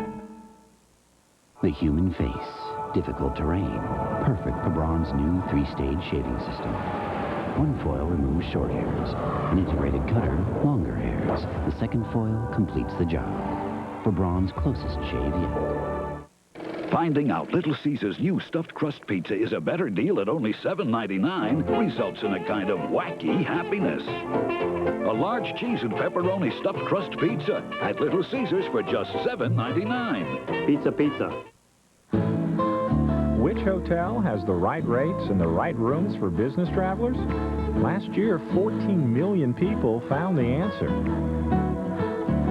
Ramada. With my itchy dandruff, I said I'd try it. Denorex tingles. Head & Shoulders doesn't. Both have effective dandruff medicine, but Denorex has something extra that tingles, feels fresh. That's why I started using Denorex. The flakes, the itch, gone. Denorex, the serious dandruff shampoo. Saturday, Jeff's the funniest video. It'll be even funnier when they take out your swearing and add a nice boink sound. The Jeff Foxworthy Show. Well, after that video, I'm surprised you're not still holding yourself. Then Bet the New Health gets fired. You're on. Betty White, Marie Osmond. Who, did you fire him? I'm a cream puff. I can't fire anybody. Maybe this time. Fire up the oven, Baker boy. Your buns are mine. Then this primate loves prime time. The monkey knows. She's taking a kid from the mailroom straight to the top. Disney Films presents an all-new world television premiere. The Barefoot Executive after Foxworthy, and maybe this time, Saturday.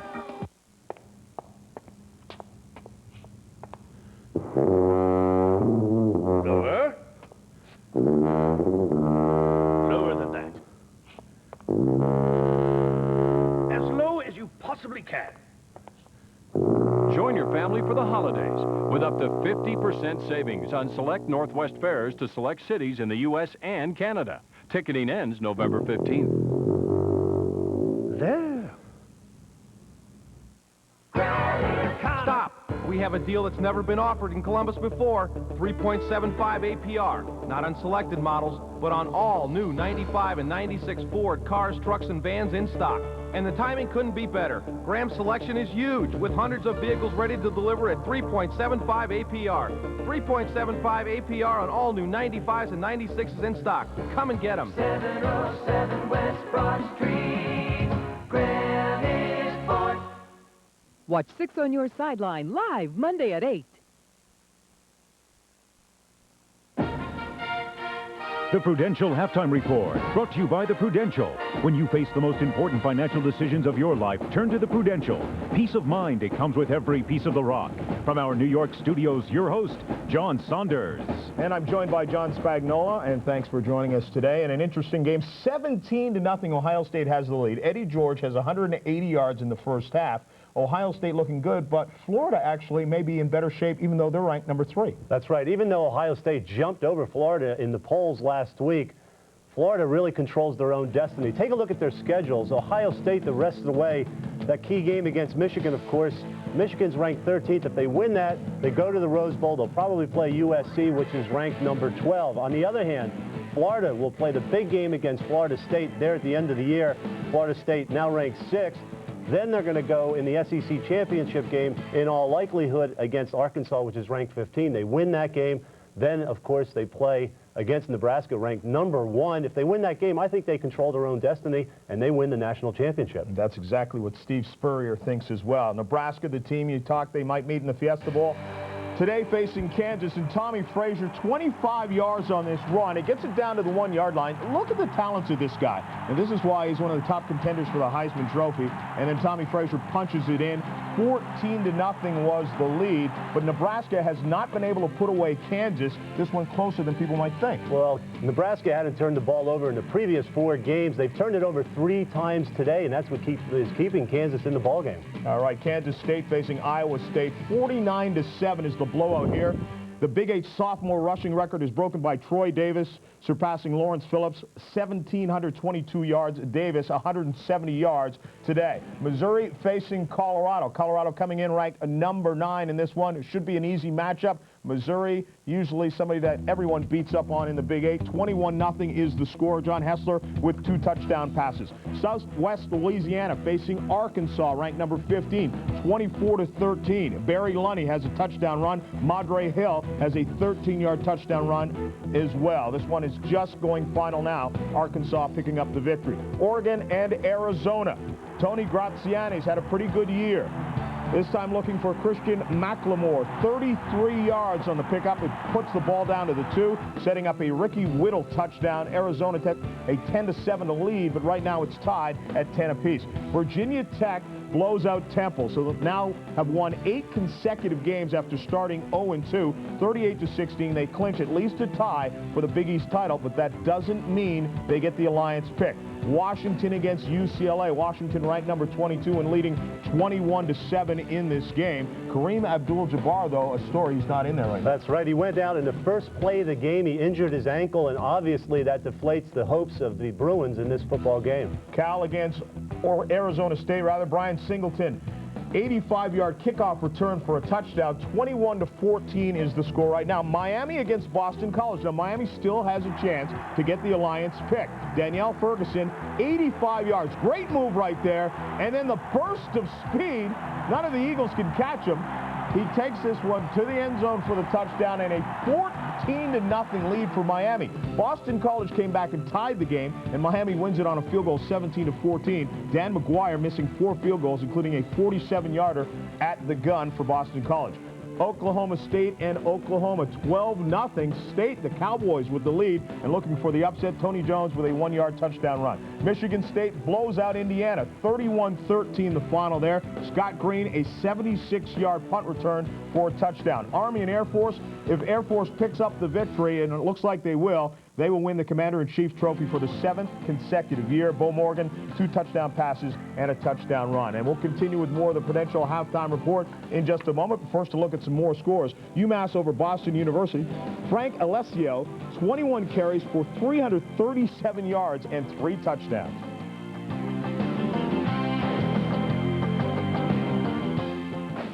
And still to come on the Prudential halftime report, the Northwestern Wildcats look to remain unbeaten in the Big Ten as they faced Iowa. And we'll continue with part 2 of our coaches poll. Among today's question, who's the top coach? Right now, it would be George Welch at the University of Virginia. Financial concerns, medical problems, anxiety about the future, the loss of a loved one, the pressures we all face, the emotions we all experience. 50 million Americans, 1 out of every 5 of us, have found they can cope better, feel more secure, actually improve their lives by turning for help to one particular company. A company whose sole purpose has always been to provide its customers with products and services that bring them to a different state of mind.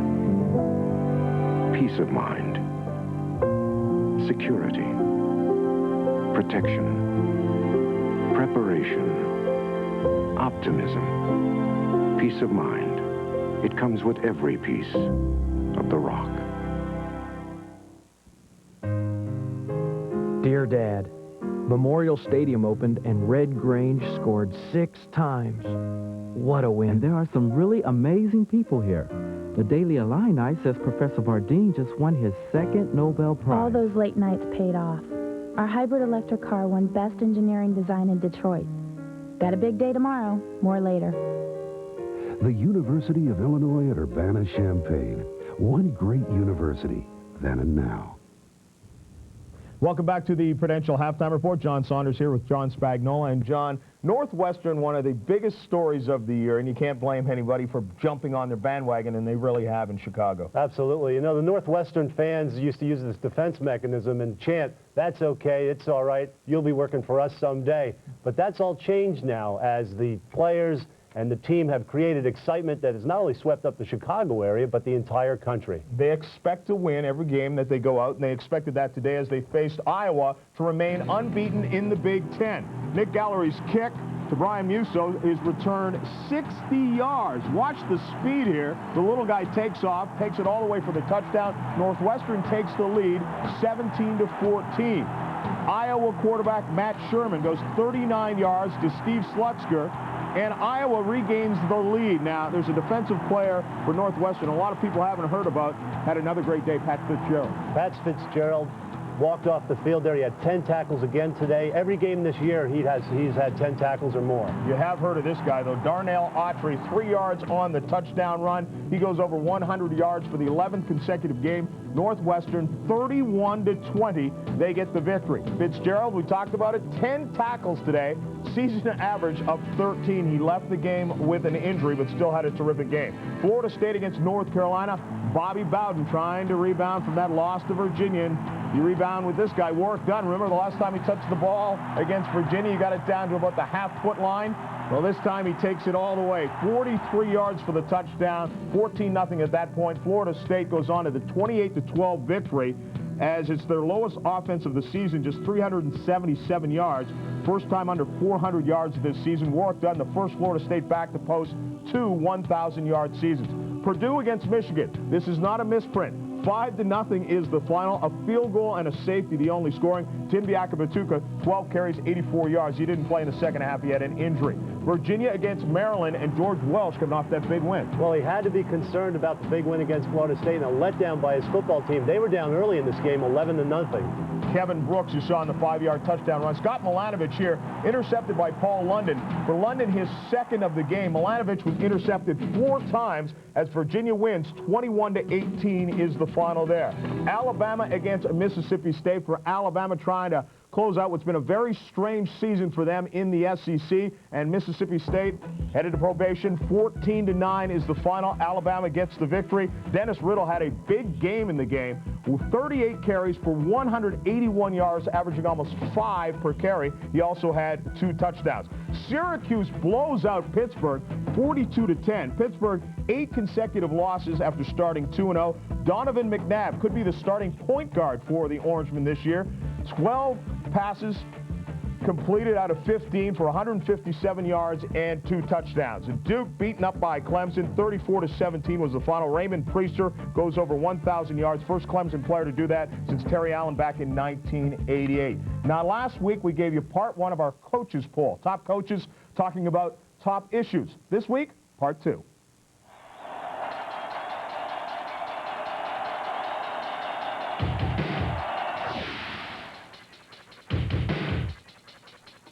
Northwestern has come so far and done so well. I think K-State has trouble getting respect from people because of their past history. Virginia.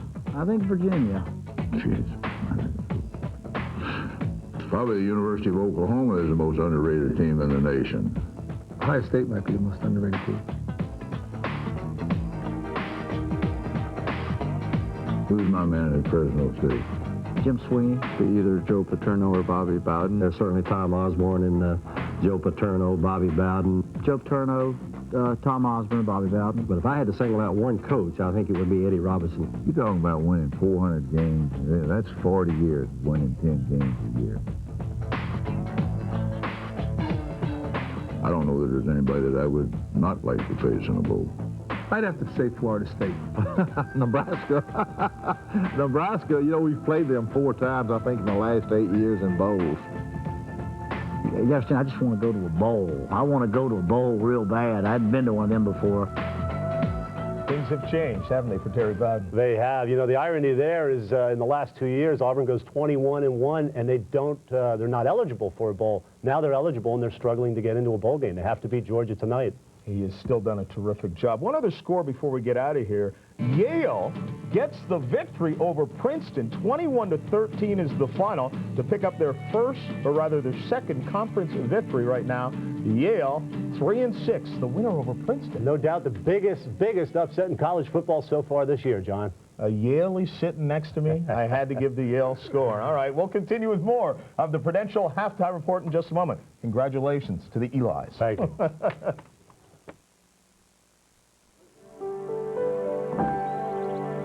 Guys, rise and shine.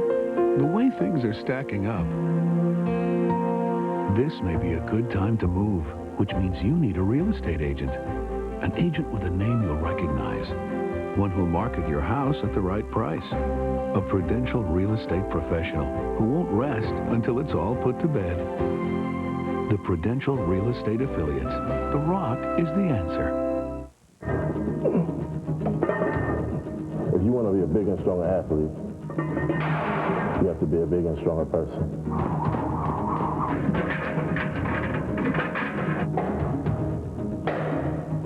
Steroids just don't get it done. If you or someone you know needs help or information concerning drug abuse, call this toll-free number, 1-800-662-HELP. This message provided by the NCAA. The Prudential Halftime Report, brought to you by the Prudential. When you face the most important financial decisions of your life, turn to the Prudential. Peace of mind, it comes with every piece of the rock. And we'll get you out to your second half in just a moment. But first, highlights of the longest-running rivalry in all of Division III college football. Amherst against Williams. Quarterback Richard Willard, this is the final play of the game, intercepted by Jeff Quate. And he moves to the left. Nothing doing there. Moves to the right, then tries the lateral. And then there's nothing happening there. Another lateral. The ball's on the ground, and it's the final play of the game. The game winds up a scoreless tie in the 110th meeting. It ends Williams' 21-game winning streak. Time now to announce the recipients of the Burger King Scholar Athlete of the Week.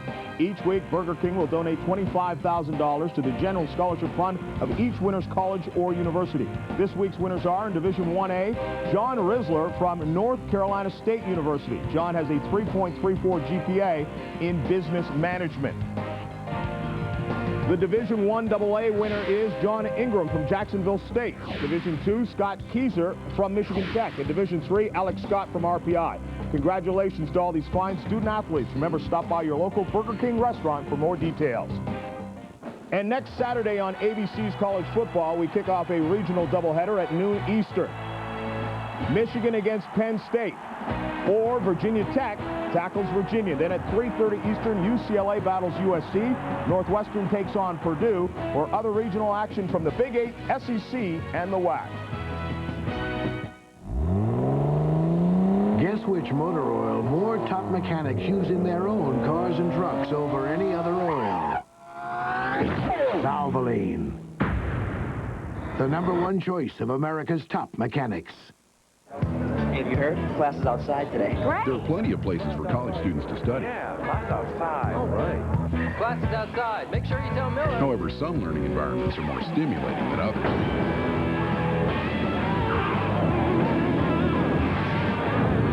To learn how you can earn college credit in the Navy. Where's Miller? I thought you told him. I thought you were going to tell him. And get up to $30,000 to finish your degree. Call 1-800-USA-NAVY. Nice of you to join us, Miller.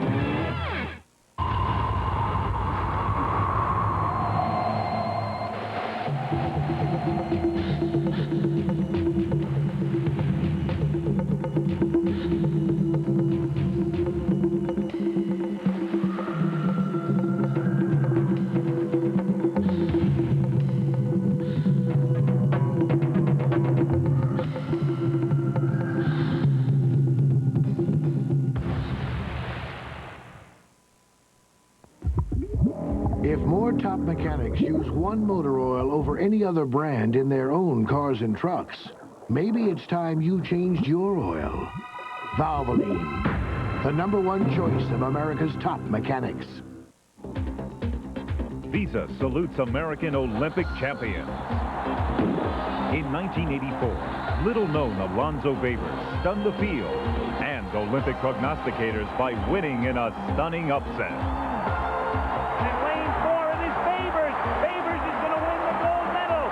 In continued support of amateur athletics, Visa today is proud to donate another $1,000 to the U.S. Olympic team to support future Olympic hopefuls in their quest for the gold.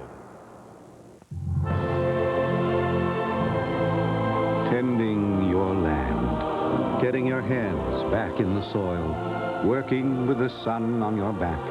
Could anything be more rewarding? Yeah, paying someone else to do it for you. Like Ned, Joe, and Tom. That's what Visa Gold's for, with enough purchase power to turn your yard green. And what could be more relaxing than mowing it yourself? Paying Al. Visa Gold, it's everywhere you want to be. Favored by 19.5 in some raw weather. The Buckeyes lead by 17. Sometimes you got to perform halftime under raw conditions.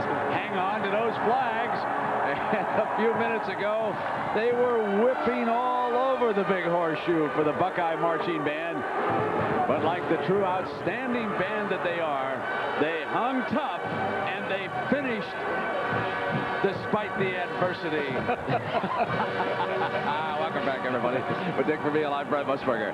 Well, Dick, we had a couple of outstanding performers in the first half. I can't say enough about Eddie George and what he accomplished here. Well, the offensive line has been doing a real good job. Well, take a look at this replay right here. They're not allowing any penetration. They've been able to start up inside, constrict the defense, and then bounce outside because of good blocking by tight ends. They've been doing this through the whole first half. See, they start inside, constrict the defense, and bounce outside. And when you give this young man that much room, as big as he is, he's fast enough to take it the distance. 23 carries for 190 yards, 180 net yards in the first half. Also, a receiver steps up. Steps up in there, filling in for Terry Glenn. Demetrius Stanley, a guy was a converted running back, takes it in on the slant pattern the tough way. Bobby Hoyne, 5 of 6 for that touchdown, a total of 81 yards as we get ready here to kick off to start the second half. Illinois will be returning Malfoot's kickoff, and back deep Wilbert Smith and George McDonald, the deep return men for Coach Lou Tepper. And how about your victor keys here for the Bucks? Well, you'd have to say that Ohio State has played with concentration. They were mentally ready to play. They complete 60% of their passes they have. They did turn it over, and they don't allow a scramble. They've only allowed one big scramble for 11 yards. Good job. You would think that the Illini would need something going here early in the third quarter. Well, I know they have a nice formation package of unbalanced line and 3 backs in the backfield and the 3 receiver set. They've just got to get in good field position so they can do it. They got to get in sync. Smith fumbles, and it's back to the 16. Jack, you had a chance to chat with Tepper. Yes, I did, Brent. And you know, Coach, you talked about the fact that Lou Tepper had instituted a new type of defense in the first half. Well, he said during halftime he took all the papers and ripped them to shreds. Look for the Illini to go back to their more conventional type defense against the Ohio State Buckeyes in the second half. He said, Jack, obviously it didn't work, and I can't wait until next week. We got to try something now. Well, the Illinois victor keys, and of course, they need some offense, Coach. They do. Need some more aggression on defense. Turn it loose. They were pensive. They were passive in that first half, and that's not like them. Defense must play well in the red zone. They did not. Win the turnover battle, +1, they're doing that. Control clock possession, -11 minutes. You give Ohio State that much advantage, and you're not going to win. The Buckeyes with 267 total yards, and an Illinois player being assisted off the field. And for the Illini, 85 yards of offense in the first half. So a huge difference. And onto the field, trots senior Johnny Johnson. Robert Holcomb is back as his tailback. And off a fake, Johnson fires a diving reception by Dulek at the 31-yard line. John Saunders, let's find the definitive word now on Pat Fitzgerald of Northwestern. What'd you hear? Well, Brent, as we reported earlier, he left the game with an injury. It was not confirmed at that time, but since has been confirmed, it's a broken leg. He is out for the season with 130 tackles. So Northwestern gets the victory, but they lose a guy who had 10 tackles today. Brent, back to you. Yeah, John, that's a tough loss. And here, the Illini explode right up the middle with their tailback for 9 yards, and that's Robert Holcomb, the sophomore running back, and he's got a bright future. They ought to be able to lean on him a little bit. Well, they leaned on Jake Kuchenbecker, the left guard, who did a nice job of pulling and trapping the defensive end outside, and they ran right up inside him. Now, this is part of the 3 wide receiver package they were talking about last night. Double tight end. Holcomb again sprinting free to the 49-yard line. Catching the Buckeyes just a little softer to start the second half. A new blocking scheme. They're pulling guards and kicking out. This time, Chris Gorowitz right here at the right guard will pull and kick out as the tackle blocks down the linebacker right here with the tight end. It worked going left. Now they come to the right with it. Good job. Good kick out. There's the hole. That was a beautiful hole that line opened up. Horwitz, of course, switching from center to guard. Perhaps he's drawing a little more comfortable in that spot. Holcomb now pounds back behind the left side. And as we already told you, the Buckeye numbers with 267 yards in the first half, just absolutely outstanding. Look at that right there. They're plus 182 yards offensively, plus 11 minutes there. Here, look, just no rushing yards. 16 yards, total domination. But they have already made come more out yards and made more yards rushing here in the second half. There's 13-11 to go, and the Illini with their best running of the game. They've crossed midfield. Now the Buckeyes press. 8 men up on that line of scrimmage. Johnson comes out, steps away from the first defender, fires complete to Doutherd. Doutherd's a good receiver out of the backfield to the 35-yard line. Another first down.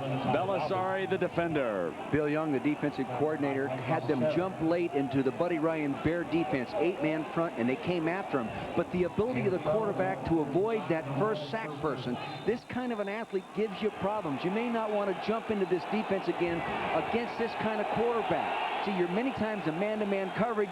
You don't see him when he comes out of the pocket running. He gets out there, he throws a nice strike to Doppert. 72 was Kuchenbecker, the offensive lineman. They have an outstanding left tackle in Kenny Blackman. And this time, it was the Buckeye defense. Mike Vrabel, number 94, was around the ball carrier. And I believe we've got a penalty flag down at the 29-yard line. So we have a penalty on this play. Our referee is Steve Payman. Personal foul. And it's against the defense. So this, a big drive here to start the second half. Here's Bill Young now, and he told me coming into this football game, he's the defensive coordinator. He challenged his defense to play as well as Illinois' defense has played all year, and they did do that the first half. They played with real good concentration and intensity and good discipline. This would change the complexion of this ball game, Coach, if Illinois could take the second half kickoff and punch it in. You know what's changed? They have run some different formations. They have run some different blocking, but the kids are playing harder. They're playing with more intensity. We'll see what they've got on first down now. Holcomb is stacked up that time. Bonhouse along with Vrabel. They ought to go right back and run the guard trap kick-out blocking again. That's 2 for 2 for big gains. Run it until they stop it, and then go run something different. You know, I used to do the same thing as an offensive coach myself, Brent. And the game's over, you kick yourself. Why didn't I just run that 4 more times, you know? Well, today in the Big Ten, Northwestern a winner by 11. Michigan State, that coach doing a fine job. Raw weather at Ann Arbor. Michigan beats Purdue by 5. Next week, Purdue, Northwestern. Northwestern without its best defensive player. Mike Alstott will be coming at him. Now Johnson slips the tackle. He's a nifty one, isn't he? Now he's going to throw it out of the end zone, incomplete. His receiver was double covered down there in the end zone, and he threw it out of the back of the end zone. And that's what he gives you, that dimension of the broken play. He can make the first rusher missing, and then he gets into an offensive mode of either run or pass with a ball in his hand, and he does both well. Drives a defensive coordinator like Bill Young right there in the middle of your screen, drives him crazy as they signal in the defense. Actually, the signal said stop him. On 3rd and 11, they slip in defensive back Ty Howard. They're liable to run on 3rd and 11 out. 3rd and 11. The Buckeyes are expecting a pass with this personnel, and they get it. And they run the slant to McDonald, but nothing doing. It's 4th down. Now, the Illini should go for the field goal here, Coach. They should. That was a double screen. If he had thrown the ball to the strong side of the formation, short side of the field with the screen, he had it. He has an option to go left or right with it. He went left, and true freshman Antoine Pitfield came up and made the play. Now, Shootline in a bid to put the Illini on the scoreboard. This is going to be about a 42-yard field goal into a win. This is no easy task. He is 6 for 12 so far this year. This is a tough one and a good leg. Nice There's kick. an impressive field goal into that wind here in the horseshoe. And he's another one of those young players on this roster, a sophomore. They're excited. The coaches are getting fired up. They're going to butt heads on the sideline. Now there's a special teams guy. You bet. You got to have that intensity. Now he says, get down the field and let's get a tackle. 17-3, the Bucks with the lead.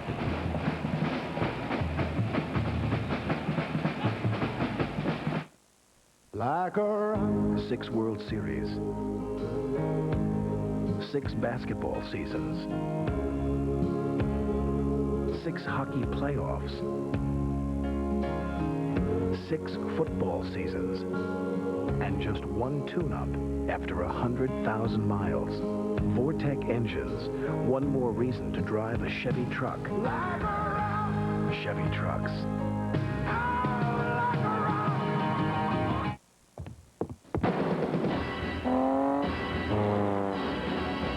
Name's Bond. James Bond. United Artists presents I enjoy a spirited ride as much as the next girl. Who's that? The next girl. The return of James Bond. Morning, Q. Sorry about the leg. Bond is back. GoldenEye, rated PG-13, starts Friday at theaters everywhere. This is a document in the digital office where you capture ideas and share them effortlessly. Whether they're on paper or on your screen, this is the space where Xerox works, giving you a simpler way to do good work.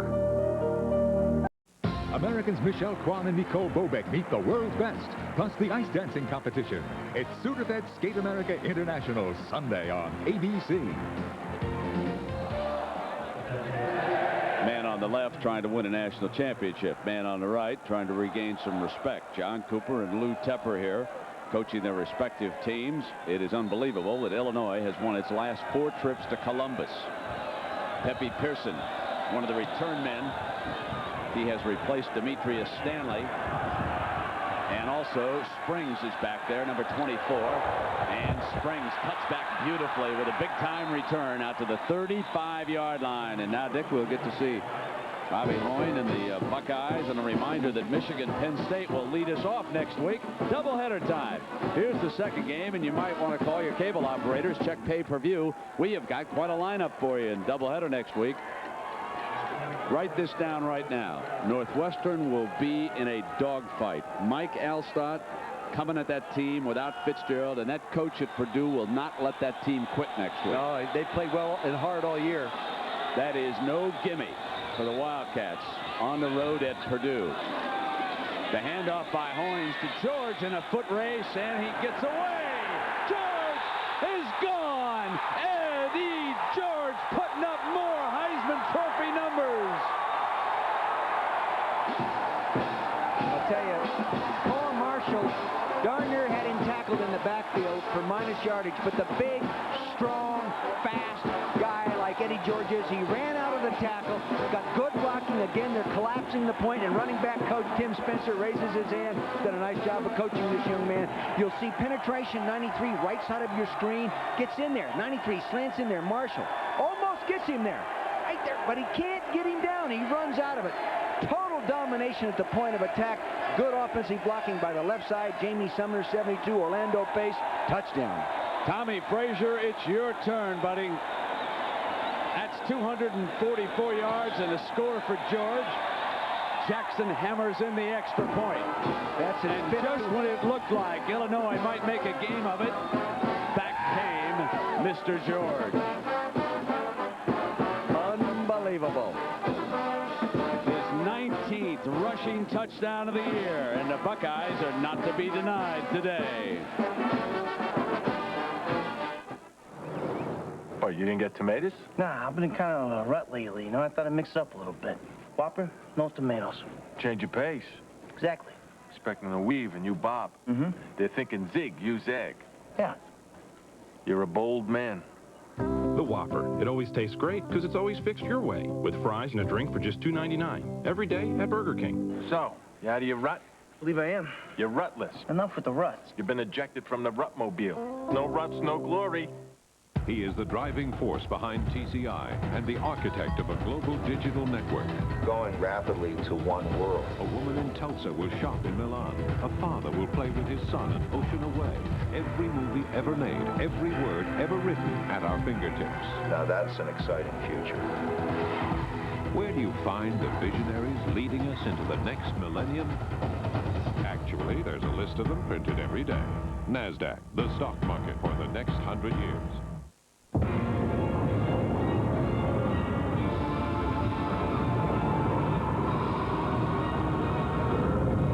Because the world can be a big, scary place.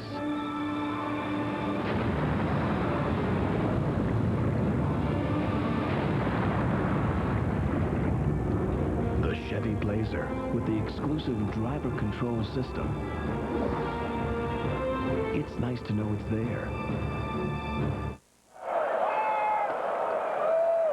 Ohio State 24, Illinois 3. The Eddie George show is in full swing. 24 carries, 244 yards, and a 64-yard touchdown. Malfoot to kick it off. And the snow starting to come down in Columbus. And McDonald. Got a hole. Got a crease. Fumble! Buckeyes! Ohio State recovers at the Illinois 36-yard line. Wow. Forget who's number 2. Hello, Nebraska. He had a hole. Here's McDonald. He fumbles it initially. Gets it tucked away there in his left arm. He's taken up to a beautiful hole in there. It looks like he has it firm against his body, but a real nice tackle there by Pepe Person. A running back knocks it out of there. And McClellan, a freshman defensive back from Delray Beach, Florida, able to scoop it up. He was there with Springs. Quickly, the Buckeyes catch the Illinois defense before they're set. They snap the ball with the Illini defenders still running on the field. They weren't even ready to go. I haven't seen that this year. In fact, I haven't seen that at any time. Denny, there's Coach Tepper. They had them all on the sideline calling the defense. The offense came up and went on a quick count. They're not lined up. That's an easy play to move. That's a good way. Come back with that one. Wow, got caught with your pants down. George again, and he is stalking the record. Eddie George looking for an Ohio State record, which is held by Keith Byers. They're absolutely annihilating them up inside with Juan Porter, LaShawn Daniels, and Jamie Sumner. This is all he needs, 11 yards to pass Keith Byers. And I'll tell you, Keith Byers is pretty good. You did that game. Yeah. It was against the, he ran out of his shoe here that day. I watched it on television. What a memory you have. Yeah, he ran out of his shoe. You can hear the chant, Eddie, Eddie. The crowd very well aware of the impressive numbers that he's putting up here this afternoon. They'll stick with him and nothing doing that time to the 20-yard line. See, and they don't have to throw the ball now. They can eliminate the game plan of the check with me, run or pass according to defense. They're just overpowering him. It doesn't matter what they're in defense if they just knock them off the ball. It doesn't matter what the odds makers do. The Buckeyes have been equal to the challenge all season long. It seemed like a huge favorite against Illinois, a team with a good defense and a squad which had come here and won its last 4, 6-1 against Cooper. But yet the Buckeyes lead this one by 21 points with 8.5 minutes to go.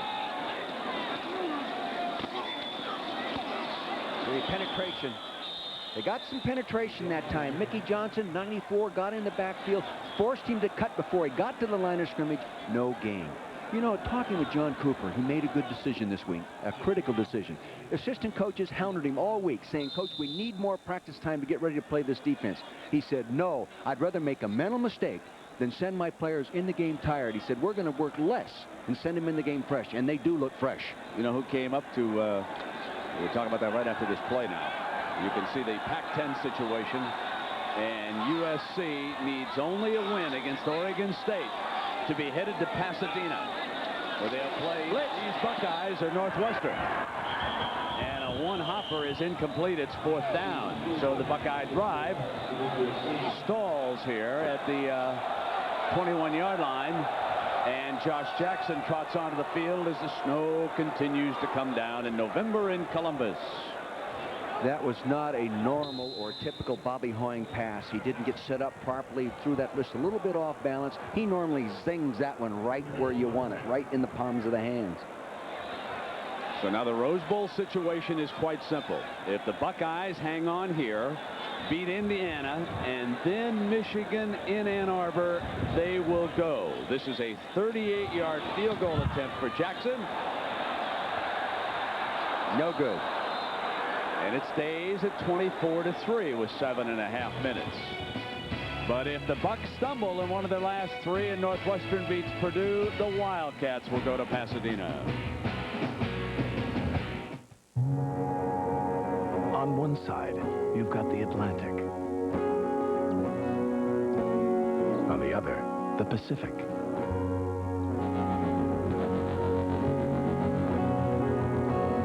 And in between, the wide-open spaces of the Chevy S-Series. Pack your bags. Chevy trucks like a rock.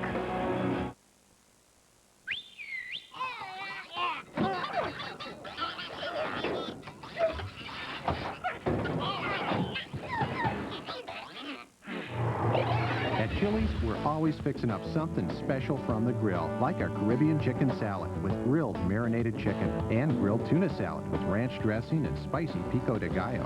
So if you like your salads fresh from the farm and hot off the grill, Chili's grills like no place else. Canon. Now you can. Print this. Print that. Make a set, make 1,000. Print them in color. Fax this now, fax this later. File this, scan that. As your document processing needs grow more complex, the answer is simple. Canon has the systems that are the solution. Canon. Now you can. College football on ABC brought to you by Chevrolet Trucks, the most dependable, longest-lasting trucks on the road, and the document company Xerox, a simpler way to do good work. Columbus, Ohio, one of the big-time college football communities in the United States. In fact, Columbus is probably the biggest city in the United States without a major league professional sports team. They rally around Ohio State. And Merry Christmas, everybody. So now on 1st and 10, Johnson, and it is incomplete. Douthert coming out of the backfield. It'll be 2nd down at 10. I want to make a point about the Bulls. 2nd-place team in the Big Ten will head off to the CompUSA Citrus Bowl in Orlando, Florida. Chuck Rowe is here watching. He's been doing a little politicking. Come on. Hey, you and Dick, don't forget that Northwestern Tennessee game. Hey, that'd be a good one. That'd be one of the best bowl games of the year. Yeah, that'd be a great game. Now it's 2nd down and 10. Douthert is slapped. Well, we welcome the 4th member of our broadcast team who always joins us when we come to Columbus. Let's go to Jackaroo with our Gordon Gee, who just happens to be the president here, Jack. Well, Brent, I'm going to see if maybe I can get one of these bow ties, but the problem is I don't know how to tie one. But Dr. Gee, first of all, you were instrumental in floating a suggestion earlier in the year about polls, and you suggested that the NCAA should have a poll. Well, you know, I'm on the President's Commission, and of course, right now, I'm very interested in that. But let me just tell you that I think it's absolutely crazy that we start out with polls that are determining 1st, 2nd, 3rd when there's never even been a game played. And I think we ought to wait until the middle of the year or have something that's a little bit more legitimate. A good run there by the quarterback, nothing going. Let's ask you one other question. A published rumor or a published report this week that negotiations at least might have been talked about a little bit about the Fiesta Bowl, about co-champions if Northwestern should run the table. What's the latest on that? Is there any possibility? I'll tell you something. We're committed to the Rose Bowl. I think it's the best bowl in America. We're absolutely delighted with that Big Ten, Pac-10 relationship. Now, obviously, I think we need to talk down the line about with our partners whether or not we want to get into the coalition. But in the meantime, if we win out, we're going to the Rose Bowl, and my team's coming with me. Will you take us with you? Absolutely. In fact, let me say hello to Brent and Dick upstairs in that warm place while you and I are down here freezing. You know, guys, it's a dark and lonely job, but you notice the president hangs out with the important guys. Yeah, you did. Exactly. I love a president who understands the importance of football as well as academics. Oh, yeah. And keep in mind, ladies and gentlemen, Gordon Gee was out in Colorado when the Buffaloes turned it around, and nothing's gone wrong with their academic program out there, nor has it here in Ohio State. The two can coexist very well. Thank you very much. To the 15-yard line now is down there 6:44. You know, someone darn near stole him away from this university, too. Oh, listen. Yeah, the state of California. I can see why a major corporation had come after him. He handles himself real well. Well, here's Brent Larson back to punt now for the Illini. Oh, not a good one. That's kind of the weak one he's had, and it'll take an Ohio State bounce. They're going to take over inside the 40-yard line. Well, here's Monday night, huh? Neil O'Donnell of the Steelers. They'll host the Browns. Big game in the AFC Central. Monday night at 9 Eastern, 8 Central. Right here on ABC. Monday Night Football. That's always it. You know, this Orlando. You know, Dick, I want to ask you a question about Monday night. All the distractions that the Browns are facing, how much does that impact a football team? Can it bother you, a distraction like what they're going through? Can it make it easier for the Steelers Monday night? Normally, most distractions, I think, are excuses for losing. I think in this situation, it can bother you because you couldn't go anywhere in Cleveland without a player being attacked and asked those questions. It's got to be a distraction. Well, here's a distraction to the Illinois defense. Sualua, who has been a big-time punter, and the fullback. Hey, look at that. Look at the grass on the hat. Isn't that like that? He's a tough guy. Santa Ana guy. I'm standing by him on the practice field the other day. It had to be 10 below zero with a wind chill factor. And I said, what a difference between the weather here and in Santa Ana. And he said, oh, I'd rather be in Santa Ana right now. You know, we want to thank President Gee for the warmth of his box up here. High above in the big horseshoe in Columbus. The coach working his telestrator over. 2nd down and 7. Nice to have you along with us. Hoynes going to drop off the screen pass. Nice fumble, out of bounds. Buckeye ball at the 29-yard line. Well, John Saunders, how about this battle for the Heisman Trophy? Really wide open this year, isn't it? Brent, without question, Eddie George doing a terrific job. So is Tommy Frazier. Had a career high for completions in the first half. Here he goes 2 yards to Vershawn Jackson. 21-3. Nebraska has the lead, and Frazier has a touchdown run as well.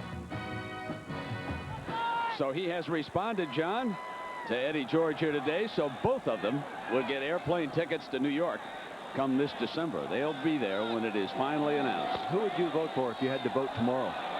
You know? I'd vote for Eddie George. So would I. Because I've been around him more. Yeah, but you and too. I still have a Nebraska game against Oklahoma. And I'm very impressed with what Tommy Frazier has done. Yeah. Here's George battling back to the 29-yard line. I'm very, very impressed with how they have held together despite their distractions in Lincoln, Nebraska. You know, the defensive line is starting to get penetration. That time, Tim McLeod, the senior from Indianapolis, got good penetration. Here's 95 right here on your screen. He gets up inside Jamie Sumner, 72, the left guard. See, and now there's no place to run. He forces him right there in the backfield, draws the crowd. The linebackers get there. Good job by Tim McLeod. Well, Coach, here's the 4th down now for the Bucks. They've got them spread out, but they're still defensing. Oh, here they go. They called out. See, they went with the spread formation. They just opened the tight end. That pulls the strong safety out of the off-tackle hole. Chris Hollis will be talking to him after the timeout. You can see some of the scores. Nebraska keeping Kansas out of the end zone. That big weekend in Lawrence, huh? Kansas and Kansas State, Northwestern, Virginia, Virginia Tech.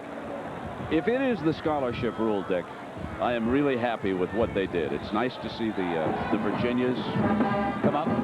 play well in a given season. I think the Ohio States and the Notre Dames and the SCs and the Alabamas are always going to be good, but it's nice to see these other schools jump up into contention. I think really the feel-good story of the year has to be Northwestern. I'll tell you, you know what respect I have for Gary Barnett and his coaching staff. I've said that ever since I saw him coach and watched him communicate with his players and his coaches and watch his staff work. If he doesn't win Coach of the Year, then they shouldn't give the award. Yeah, that's got to be pretty much.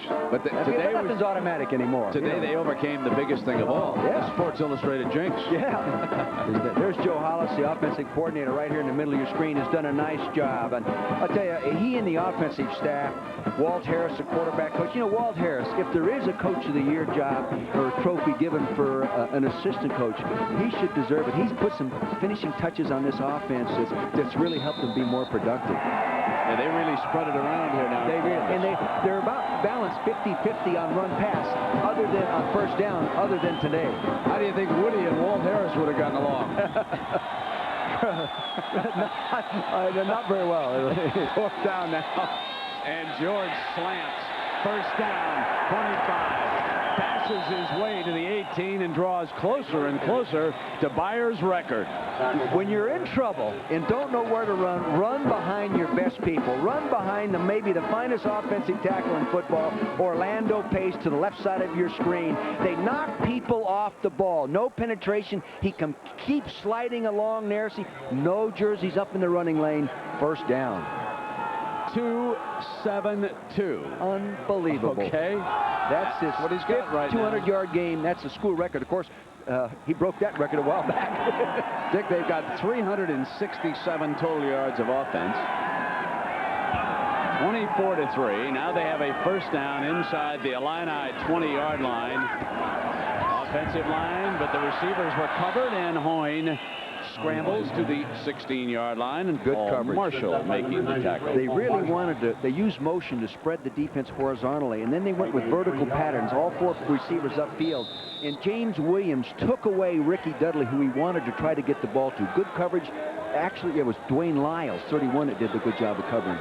Dick, let's take a look at big Orlando Pace, and the coaches have told you that he's as good as any as they've had ever. Best maybe ever, yeah. At Ohio, and remember, this has been a school that has turned out so many great linemen through the years. Lined up over there at that tackle spot. Now George steps through to the 13-yard line. One of the things that I've always thought has helped Pace was his record as a high school basketball player. Let's take a look now. This is Sandusky, whom he plays for, against Admiral King. He's in underneath. Looks a little bit like Oliver Miller if you're a basketball player. Number 44. Look at him. Hoop. Hey, got now, two. Watch this at the other end. This is what's impressive. Watch the defensive move here. Oh, that's why he is such a good offensive lineman, because he's more athletic than any tackle they've ever had. So here it is. Eddie George now with 275 and the new Ohio State rushing record for the moment. He adds to it. George slams to the end zone. Touchdown. Oh, baby, what a run. He's so strong. If you try to reach and grab him with your arms, you aren't going to stop him. Look at old Coach Cooper as he pumped, and he deserves it. He's been through a lot of static over the years here, trying to equal the likes of a Woody Hayes, and today his team steps up and proves to the country that they're a fine, fine football team. Not much doubt on where he's going. Again, Ricky Dudley, the athlete that he is, staying on his feet, on his block. Dick, that was incredible how he slammed into Lyle right at the goal line. He took him on, pushed the defender back into the end zone, and scored the touchdown. Great hold that time by Heinen. He was able to get it down and get set, and there he is. He's the record holder. Eddie George. It's 31-3 now. Look at it. Is he a man? And a good man. Philadelphia is very proud of this guy. This is where he was born and raised. He might get 300, ladies and gentlemen. There's still 3 minutes left in the third. Yeah, well, I'll tell you this. If I were coaching him, I'd set him on the bench and quit worrying about records and let somebody else play, because he's got to be healthy to win the Heisman. Coach, how can I get him the Heisman if you take him out? I don't blame you. I don't blame you in the bit. That's exactly what they should do. Yeah. You know, if you get banged up in a tight 7-7 ball game, that's the game. But when you're ahead 31-3 and you get banged up, boy, as a coach, you really leave yourself wide open for criticism. Well, let's see now. The Bucks in Pasadena, Indiana and Michigan still ahead, back-to-back weeks. Northwestern with 1 game left, and that's against Purdue. And Michigan's really playing good defense. When you look at their numbers, they're playing good defense. Of course, Illinois coming in here. Exactly. Smith bobbles into the end zone. Now he takes a knee.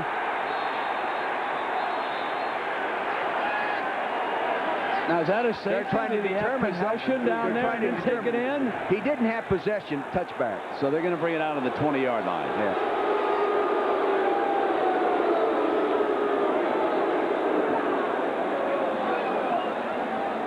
Scary back there. Well, when the Illinois win streak in Columbus decided to come to an end, it's going to crash and burn, apparently, Coach. Yeah, no question. And, you know, Lou has done a good job not only here, but on the road, as that graphic early in the game proved. You know, he'd only lost, what, 3 games on the road, 1-12?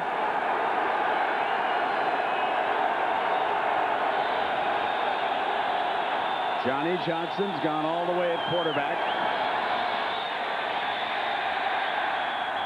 And Matt Finkus, number 92, the other pair of the bookend defensive ends, along with 94, Mike Vrabel, doing the job. Finkus and Vrabel.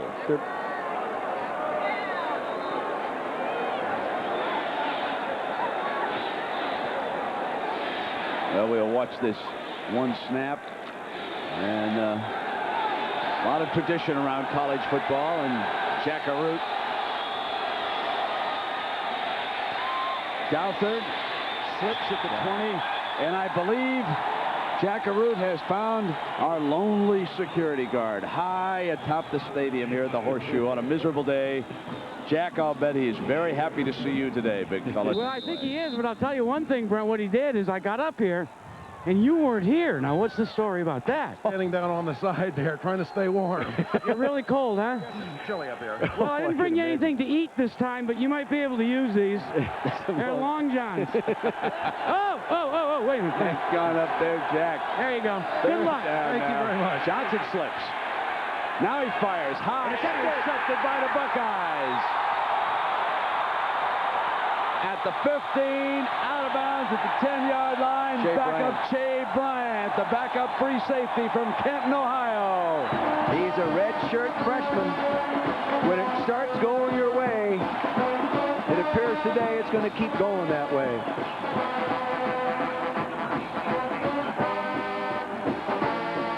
Had spread formation. You can see they're spread all the way across the field. They're in a 2-deep zone. Now they roll it to the strong side of the field, play a quarter, half. He tries to throw the ball deep in the hole there. He throws it over the top, throws it right to Che Bryant, and the young redshirt freshman takes off.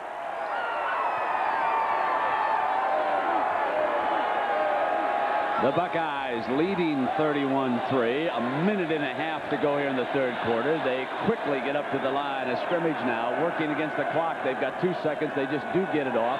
Eddie George stretches it, and he's outnumbered. So that time he takes a loss back to the 14-yard line. Paul Marshall, number 93, was one of the defenders. You used the term stretched it. See, the defense did a nice job of not only stretching it, they pushed it back. They pushed the offense back, and they would never let him get up there like they did in the first half and in the third quarter.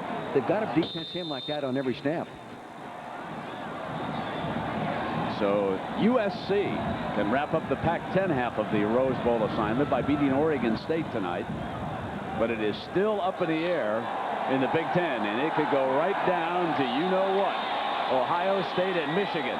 And wouldn't Michigan love to represent Northwestern on that Saturday afternoon? They'd love to deny the Buckeyes. Touchdown. You know who, this time as a receiver. That's his third touchdown of the game.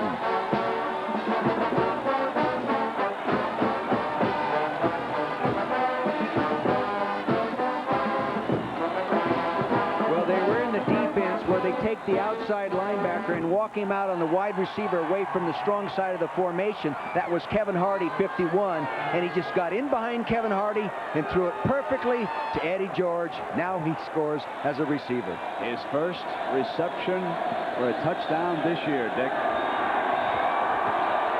Jackson. What do you think? Bucks are pretty good, huh? Oh, my gosh. And we've seen some good football teams. We've seen Florida State and these kind of football teams, but this team is a complete package, and I think on a given day can beat anybody in the country. So you know the other thing that But you know what? They ducked Northwestern this year. I know it. Yeah, you had to get that in. Again, good pass protection. They let him go. He's looking. He's going to throw to the left side of your screen, lay it up. They were in the coverage. It really is a double zone with the linebacker out there. You'll see him right there, 51 Hardy, playing the rolled-up position. Tough on a linebacker.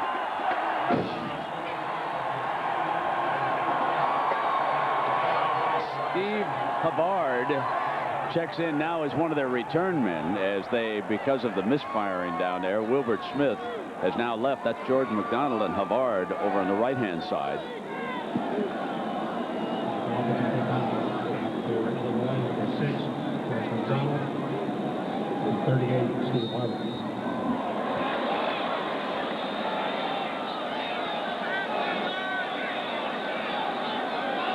Malfut to kick it off again.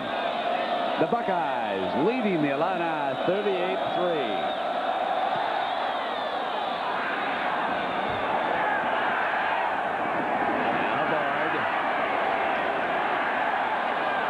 He's out to the 23. We had an opportunity to ask John Cooper how he would solve the dilemma of the national championship, and here's what he had to say. I'd have a one-game playoff after the bowls are over. I'd let number one play number two after all the bowl games have been decided, and I'd take that money and put it to good use. You know, women's athletics or research for AIDS and minority scholarships. I think we're leaving an awful lot of money on the table. Not the worst idea I've heard. Not the worst. It's better than the way it is right now. Yep, there'll be a Rose Bowl champion and an Alliance champion crowned this year again. 50 seconds. Havard to the 23-yard line, and Mike Vrabel. Real good defensive coaching adjustment. They just ran the play that they ran successfully 3 times against the defense when they pulled the onside guard and kicked out the defensive end. This time, the defensive end read it perfectly, constricted it, and stuffed the play. Coaches talk about those things on the sideline when the kids come out. The defensive coaches get there and say, listen, from now on, when that tight end releases inside, you close that trap. And they did it. You see the 4 down lineman defensively getting great pressure off the ball. Vrabel is coming again. I want to tell you, Mike Vrabel is a real man, number 94. He was absolutely destroying the offensive tackle in a bid to get to Johnson. That's why the Buckeyes lead this by 35 points. Smile. Effort like this. Yeah, they have tremendous effort. Here he is right now. He's going to come around the point. They move out to pick him up, and that's a good offensive lineman, but he didn't get a good jam on him. 73. Blackman is a good offensive lineman, a very good one. One of the better tackles I've seen all year, but he didn't get a good jam on that guy. They flop again. Now it's Pincus on Blackman. And the freshman picks his way. Steve Havard for a gain. And that's the final play of the third quarter. It's Ohio State 38, Illinois 3. Back with the fourth quarter after this message of the word from our ABC station.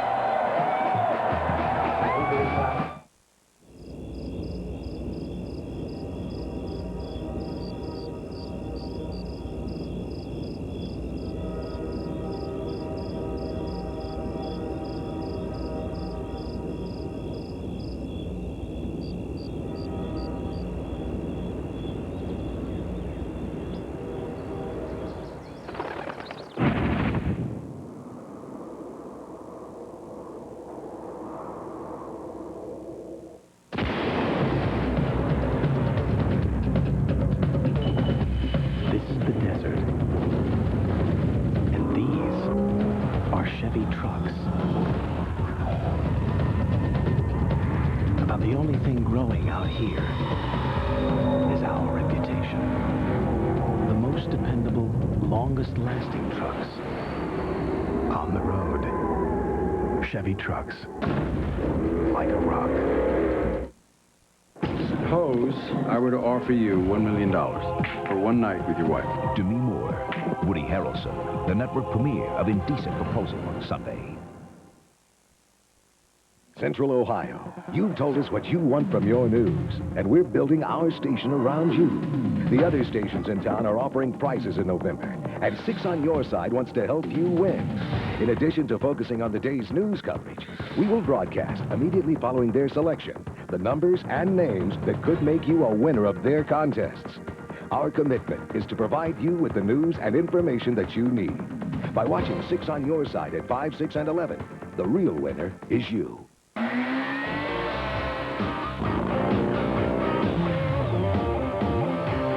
2.9% across the board on all cars and trucks, plus $199 a month for full-size vans with full van conversions at Reichert Ford. Hey! I've got itsy-bitsy payments on Mitsubishi. Choose Galant or Eclipse, $199 a month. At the new Reichert Chrysler Plymouth, we have mini vans with mini payments. We're wheelie dealing. Watch 6 on Your Sideline live Monday at 8.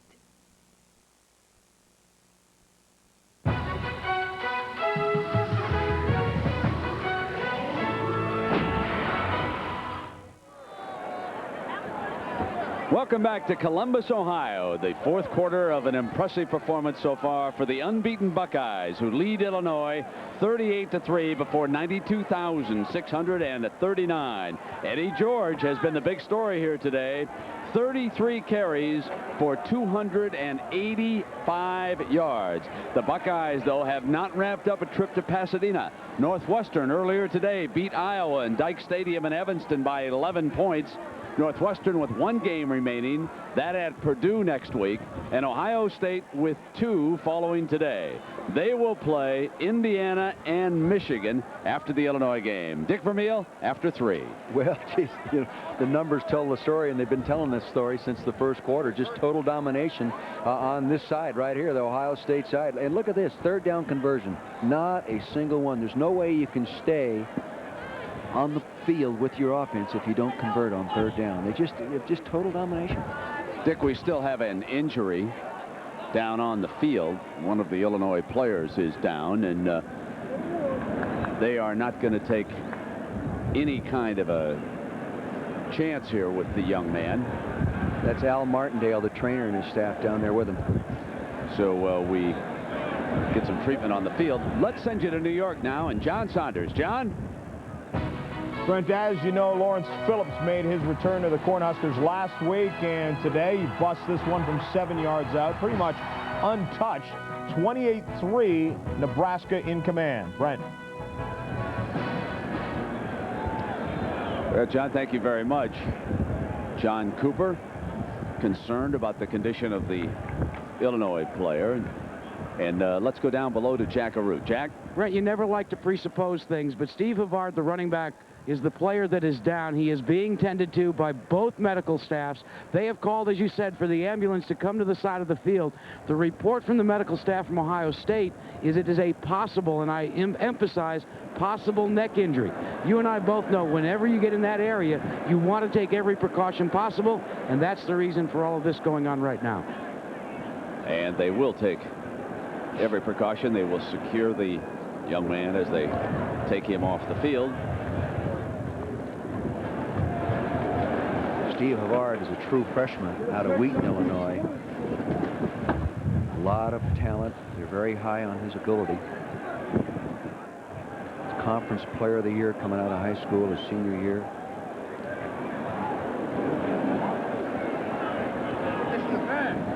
You know, Brent, standing on the sidelines for 25 years and seeing different kinds of injuries, and I have seen some serious injuries. Most of them are compression injuries on the top, and I don't think he got hit on the top of the head like that.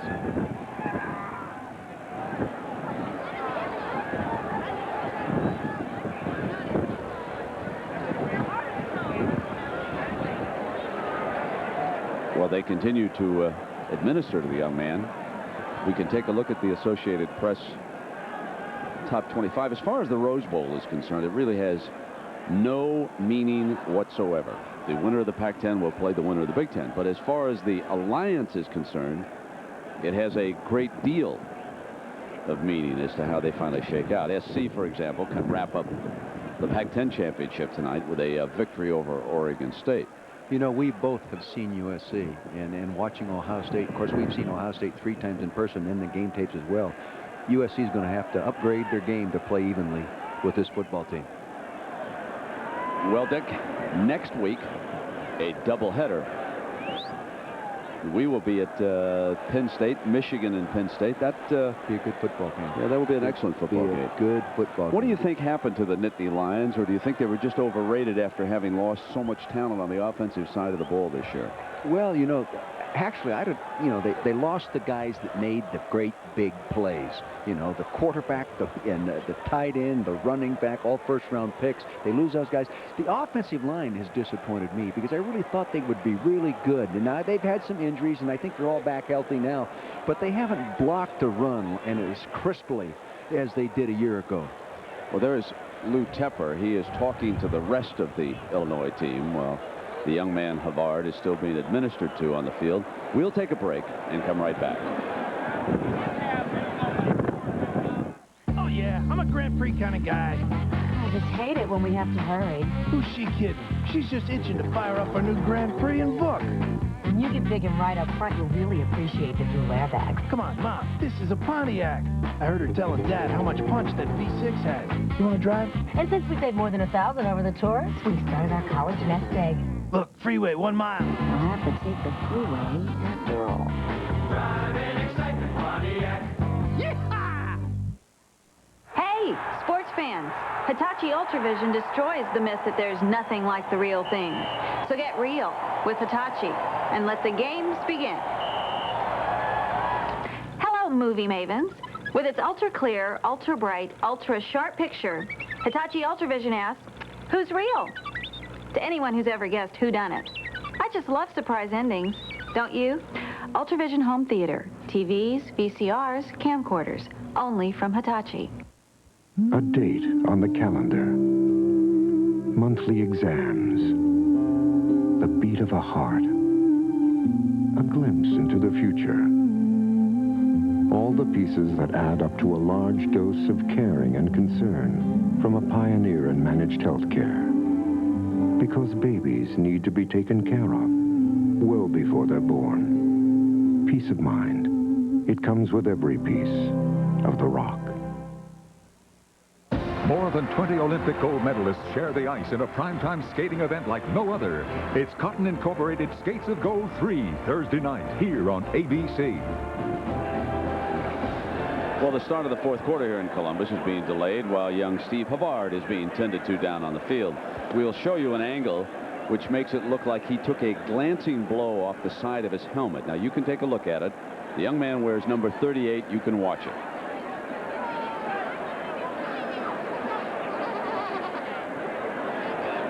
The other defender from the other side, we really could not tell if he hit him simultaneously and there was a sandwich effect, but at any rate, the young man is going to be taken away in an ambulance here to a Columbus hospital. The ambulance has come on to the field, and they will bring it right out to the young man.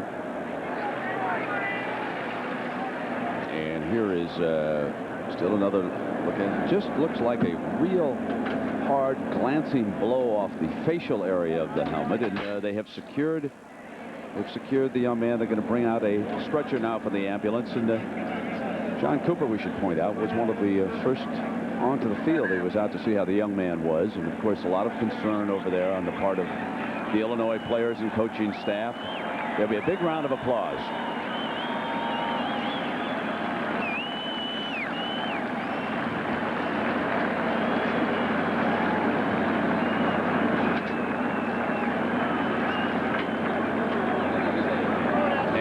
Sure that the folks back in Wheaton family and friends are very concerned. And the university, I'm sure Illinois will have a report on the radio, and they will get the word out just as soon as they can. If we get word in time within the next hour from the hospital, obviously we will pass it along. Sometimes you don't get word, and so we won't. There's going to be no speculation on anything that went on. We'll wait for the medical authorities to tell us what the problem was. Now, when we start the fourth quarter, Ohio State leading Illinois by a score of 38-3, and it is 4th down. And Illinois will be punting the ball to the Buckeyes as quarterback Bobby Hoyne getting ready back over on that sideline to come back in. I think both coaches ought to have their units that are going back on do some stretching and re-warm up just a little bit, because it's cold out there, Brent, and you really cool off quickly. Hey, your brother in Chicago, who works a lot with the Bulls in there, knows how important it is right now for an athlete to get loose again. You bet. You bet. So Brett Larson, standing at the 11-yard line, takes a low snap, gets it off, and this is Demetrius Stanley, the wide receiver, takes it on the run, and Demetrius is down at the 49-yard line, where the Bucks will put it in play here. George is coming back on the field. They're probably going to let him get his 300 yards, but he's coming back on the field. Let's see, George, what do we got him at? 285? George tells me we got him at 285. And George is never wrong, is he? No, he hasn't been wrong. And Mr. Tubbs, he's ready to point to number 27. But he's always wrong. We couldn't get by with our fellas up here. You bet we could not. Nice to have you along. Ohio State and Illinois. Everybody at Northwestern. He should audible to pass against this defense. He doesn't. Eddie George slashes to the 48-yard line. And now for a further update on Havard, let's send you down below now to Jack Arute. Jack? Well, Brent, through Mike Pearson, the sports information director for the University of Illinois, he brought the doctor over, and here is exactly what they have done. Steve Havard has definitely suffered a concussion. Now, the neck injury, they say, is a possible neck injury, but that wasn't of the major concern. They have removed him to the hospital, but they say this is all good news. They're not all that concerned about the possibility of a neck injury as much as the concussion. They're just taking him for precautions. Yeah, by looks of the blow, Jack, it looked like more of a knockout punch than that compression problem that Dick Vermeil spoke about. And now we have a penalty flag as time was running out here on the Buckeyes. And dead ball, delay of game, offense, 5-yard penalty. It's still 2nd down. And of course that penalty doesn't mean much, because one of the things that's going to happen now is the Buckeyes are going to take that clock down just as far as they can before they snap the ball, so that they can eat away from the time and try to get this quarter moving along. It's 38-3 in the normal course of events. And you know, Steve Pamone, I'm not sure that you and I have had him as a referee. And after he got over the initial problem with the microphone, he's worked a pretty effective ball game here. Yeah, very deliberate calls, too.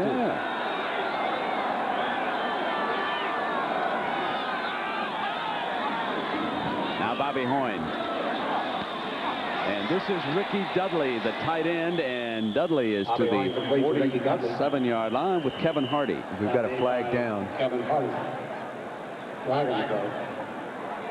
For this young man, 2 years of college football, a starter on the basketball team, and here he is. He's going to play on Sunday, not in the NBA, but the NFL.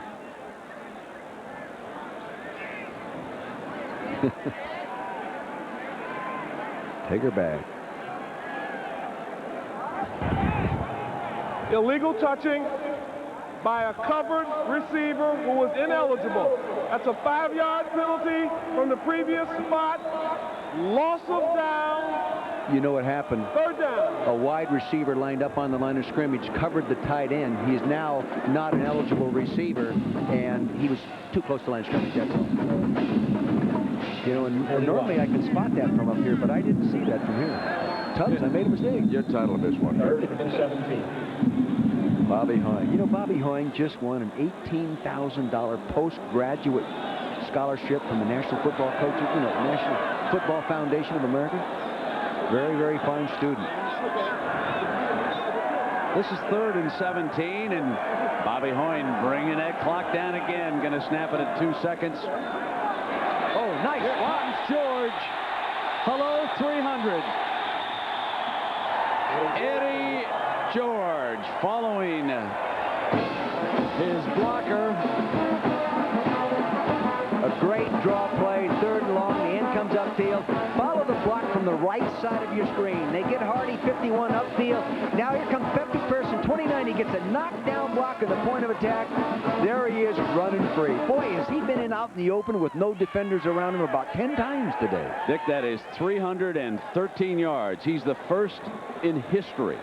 You can think of all the great backs. Archie Griffins. Keith Byers.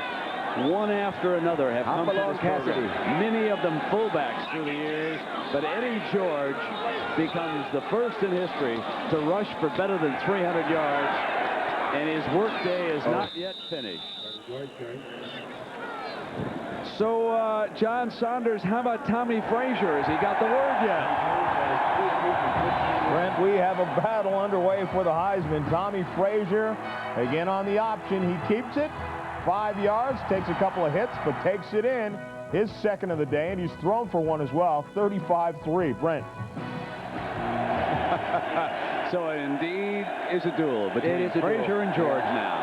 And here comes Eddie. Here's the ovation.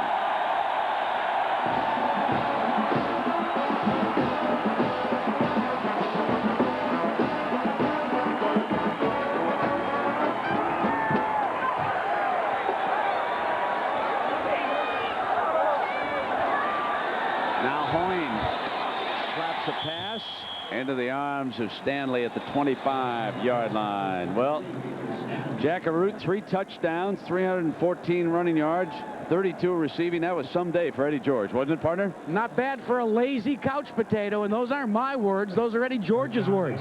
Said when he was growing up, all he wanted to do was watch TV. He says, I was just growing bigger and bigger and bigger. And his mother, Donna, a single parent, noticed that.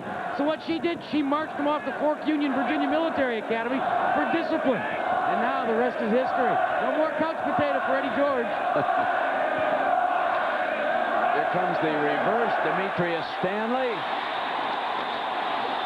Stanley to the 18-yard line. You know who missed the critical block? Bobby Hoying. Take him out of the game. He can't block.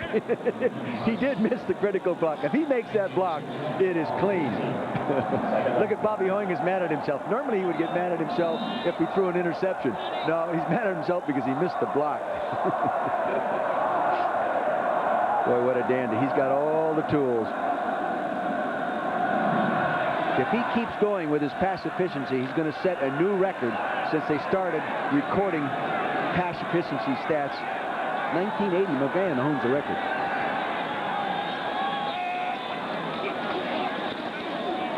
There's a toss to Pearson, who's the backup, and Pearson's got it. A penalty flag, however, is down at the 18-yard line. There is a penalty flag. Hold on.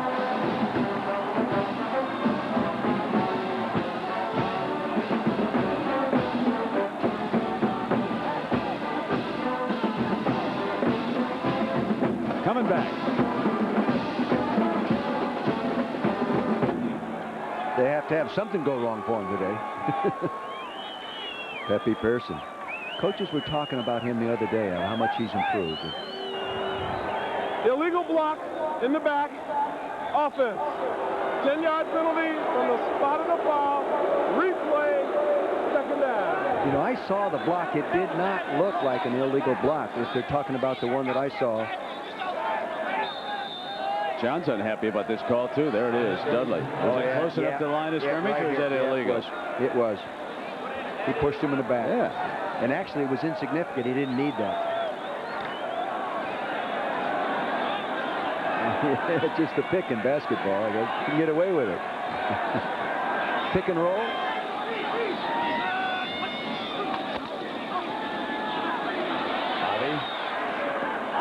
Set the screen with Pearson over there on that right side. He threw that away.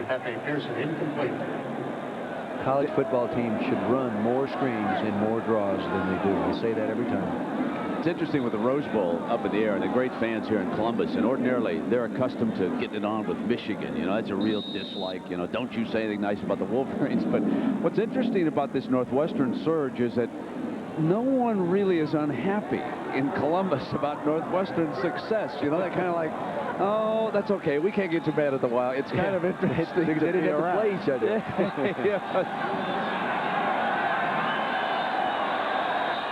Looks like blitz. Here they come. Hardy and Pearson past him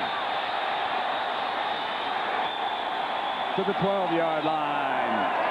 They brought the outside blitzes. They had the play going on up inside. Good footwork there. He bounces through, makes people miss. You'll see flash. Here comes Hardy, 51, blitzing off the corner. They had a safety blitzing off the top. Good foot movement right there. He picked him up in the hole, gets the ball with both hands. He tucks it away. Good speed. There he goes. He'll be a featured runner here one day. George is senior. Pepe's next. Tepper's defense reeling today. It's 38-3, 10-26.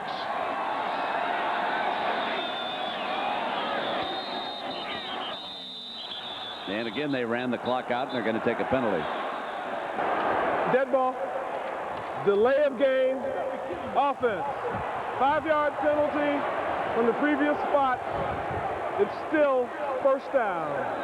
You see Joe Hollis and John Cooper standing there in the middle of your screen. Joe Hollis told me that this week, quarterback preparation for Bobby Hoying was tougher than it ever had been in his career because they asked him to do more things on the line of scrimmage and make more decisions. Obviously, the coaches put together a real good offensive game plan, and Bobby Hoying executed it very, very well, along with the help of a real nice offensive line and a pretty good running back.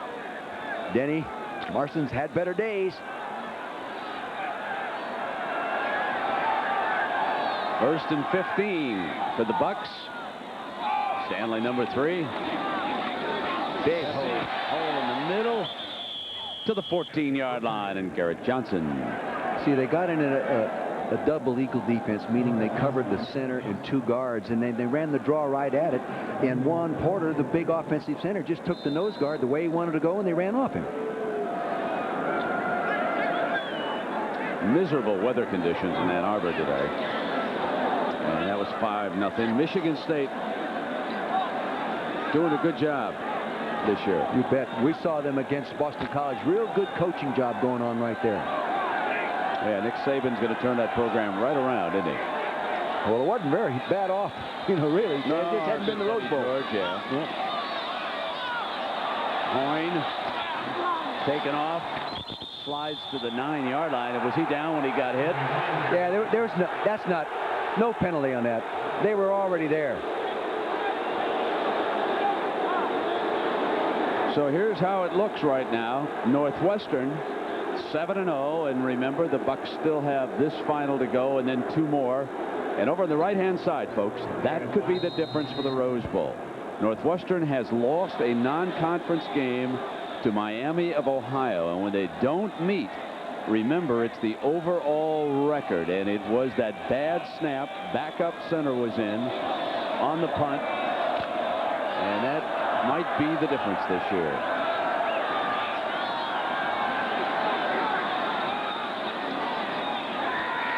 So Hoying lobs one, had a man open. Dudley for just a moment. Jack Arute, you know where I get some tickets to Pasadena? I got some friends out there who want some to the Rose Bowl. Well, I'll tell you what, around here, tickets are going to be a premium, Brent. They released this week what the situation was going to be regarding tickets for the Rose Bowl, and that's got Ohio State Buckeye fans very upset. And here's why. The host team, from the Pac-10 division, gets almost 18% more tickets to the Rose Bowl than the Big Ten representative. Everybody's been grumbling because, according to the athletic director, Andy Geiger, here, what they're going to have to do is actually have a lottery system to hand out tickets. The rest of the tickets go to important people, VIPs. That's a 26-yard field goal there. 26 Jack, I don't know why folks are so upset here in Columbus unless they want to come to Pasadena and watch Northwestern. I don't, you know, it's okay. 41-3. The Buckeyes lead Illinois in Columbus.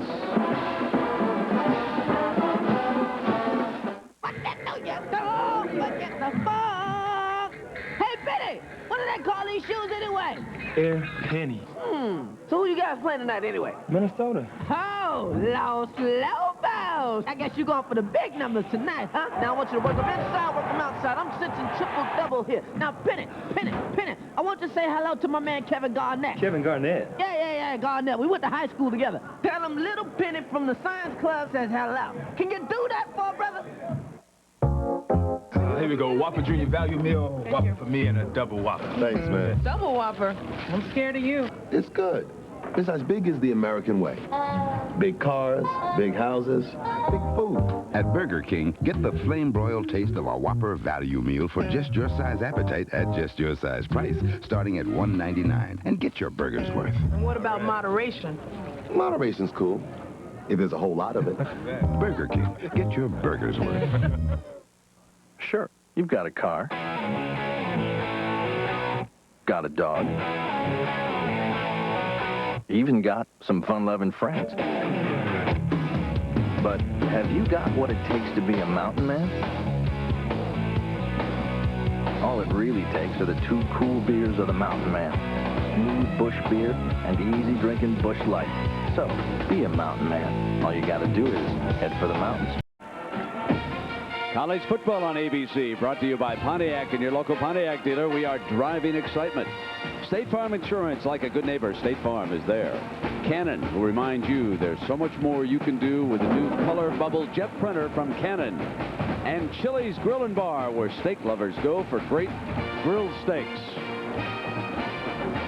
8.5 minutes to go, 41-3. Buckeyes over Illinois. Back for Illinois, George McDonald. So Majoy is back deep with McDonald. Malfoot again handling the kickoff duties. McDonald, number 6, over the left-hand side.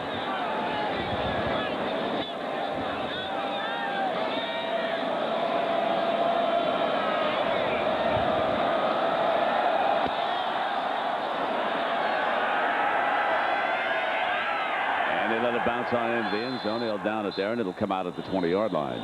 They've had trouble all day fielding punts. These guys must be inexperienced.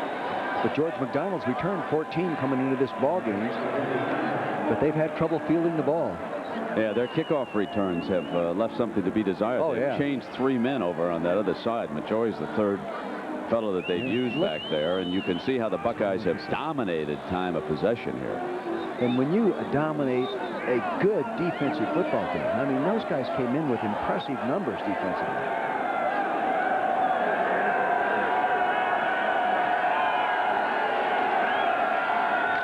The toss now to Holcomb, and he's cut off.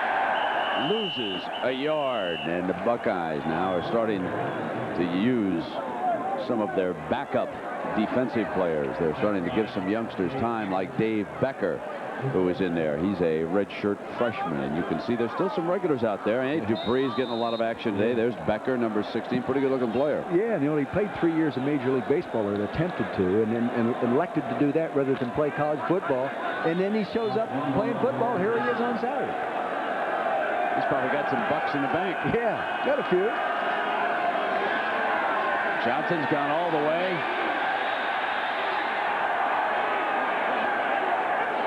And he'll step out of bounds at the 27-yard line. 7:43 to go. Well, there's a brand new building looming here at Ohio State, and there's the new University Arena. Will be constructed soon. They had a groundbreaking ceremony, and that will house their basketball team, among other indoor activities. Women's and men's basketball teams will both play over there. Hockey. Yeah, it's going to be a good spot. It's right over next to the Woody Hayes Center, where the coaches and the practice fields are. That's one of the nicest facilities in the country. Oh, yeah. They run these slow. Baby, did he get popped. Oh, man. That was Dupree coming over. Liddell Dupree. He hasn't gotten to play very much, so he's filling in there for Greg Belisari. He goes in there and he lets him know, hey, I'm getting ready to play. I'm a redshirt freshman. I'm going to be around here for a long time. There is a future in Columbus. Right center of your screen now. And McDonald bounced right back up. Ty Douthert straight ahead. Ty Douthert carries. You know, they have a young defensive lineman in there playing named Jeff Wilson, number 91, that I caught in films, and he really looks like a good young prospect. What do you suppose the Buckeyes, the coaches and the players and the fans are doing on Christmas Day? Do you think the Buckeyes are busy at all on Christmas Day? No, they don't have anything until January 3rd. You think maybe they'd want to come to Soldier Field for a little matchup? Yeah, have a little game.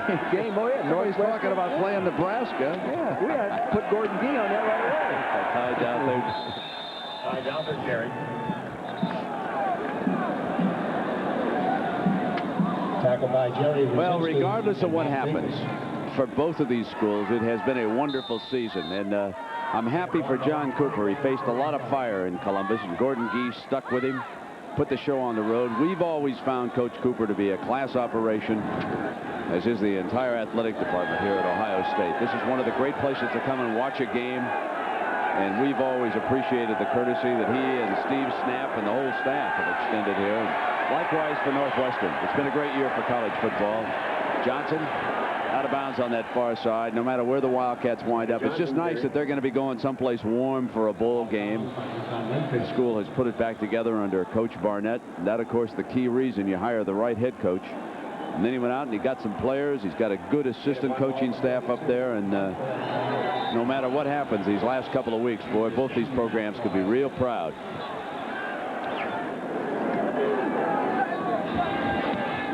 Ooh, nice punt. Wow. He's got a leg, Coach. Boy, he's a dandy. Yeah, that'll go on into the end zone just barely. Coming out on the 20 now with 5:57. Brett Larson. He's first-team academic All-American as well last year, so he's a bright guy with a sharp foot. 58 yards with that breeze at his back.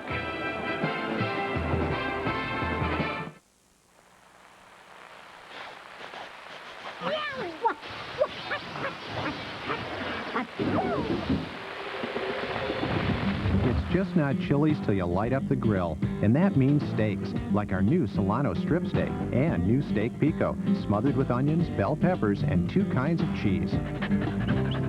So round up the gang and herd them on down to Chili's. Chili's grills like no place else. It's color printing, and it's state-of-the-art.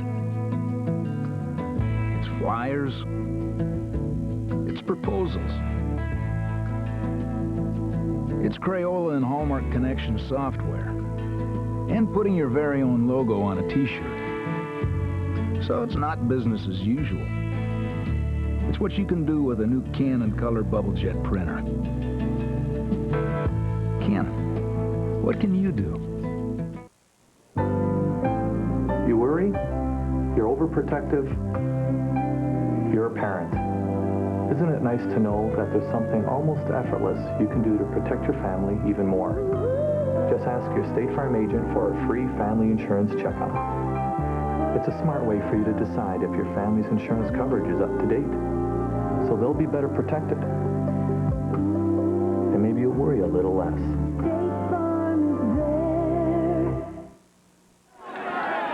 Well, tonight on the network, start off your primetime viewing with the Jeff Foxworthy Show.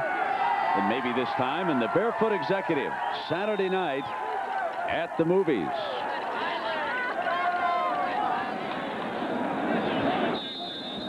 There's the new quarterback, Stanley Jackson, Buckeye sophomore. Completed 11 of the 20 passes that he has attempted.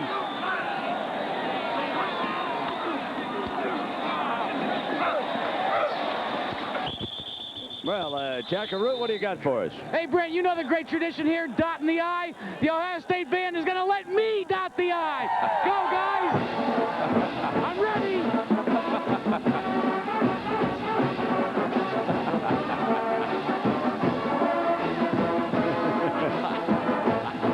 Well done. Hey, check out the band leader. Look at that. You won't get it back, Jack. He liked it. Let's just keep it there with Jack. We've got 5:16. Take us home, Jack. Sorry. I want to hear some more of that band.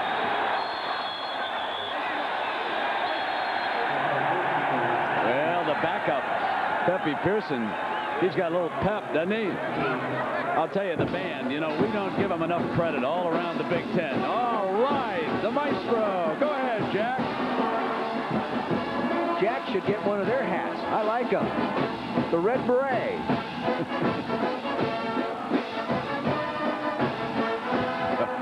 What a piece of work. Can you believe it? He's serious. He really thinks he's doing it. They could play that song with their eyes closed. They're not even looking at him. We will never hear the end of this. That's great.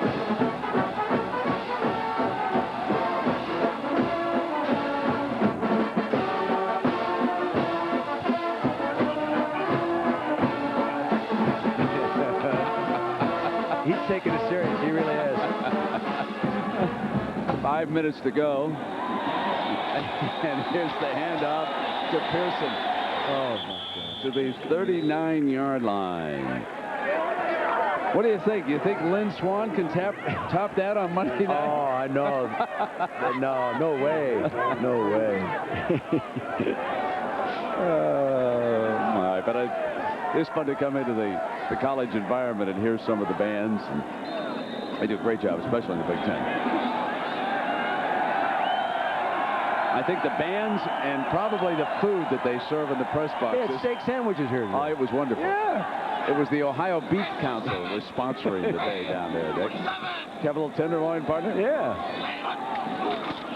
Second down. Pearson. The Bucks continue to work away at the clock. Now 4:20. Some of those light snow flurries falling in the vicinity. 41-3. And of course, if time permits, and it appears that it will, so stay tuned for the Thrifty Car Rental post-game report featuring scores and highlights from around the country. And Jack Arute will continue the great band show down below for us.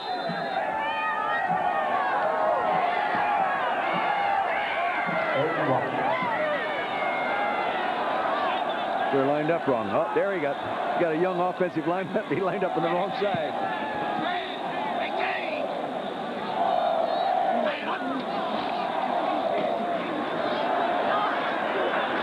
Good block by Bobby Hauser out there at the tight end, 88. Really doing a nice job of blocking there. He didn't get some help from some other blocks, but Bobby Hauser did a real nice job, and he's just a junior tight end, a big, strong guy at 6'4". Using Jermon Jackson, their third tailback now, to bring down the clock. He's number 25. He's a sophomore from Ironton, Ohio. We saw him play last year. They actually carried the ball more last year, carrying it 45 times. Filled in, and he was actually playing ahead of Pepe Pearson for a while, and then Pepe, number 29, beat out Jermon. So John Cooper thinks that 41-3 is enough to convince the voters of whatever they have to be convinced about, and he's just content now to sit on it. We'll see what happens here for the last 2:54. Jackson up with a big toss. He's run out of bounds. That stops the clock, and they're inside the 30-yard line with 2:47 to go.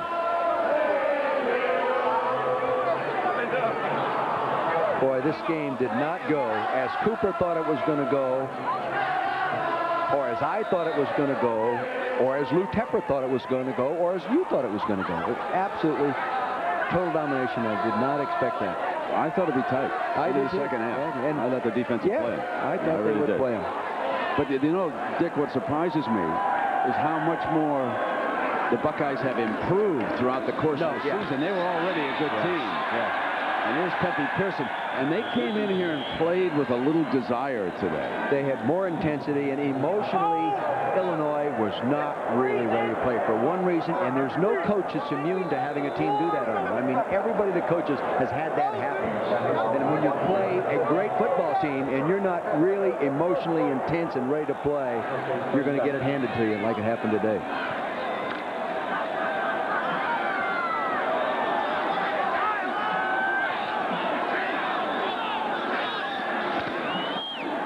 First down, and Jermon Jackson slapped down at the 23-yard line, and Jackson that was a very good tackle there by number 53, Jeff Weiss, the freshman linebacker out of Aurora West High School, which is just outside of Chicago.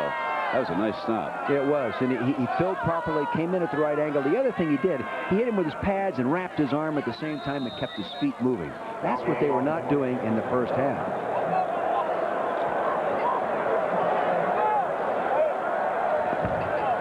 Second down and 10.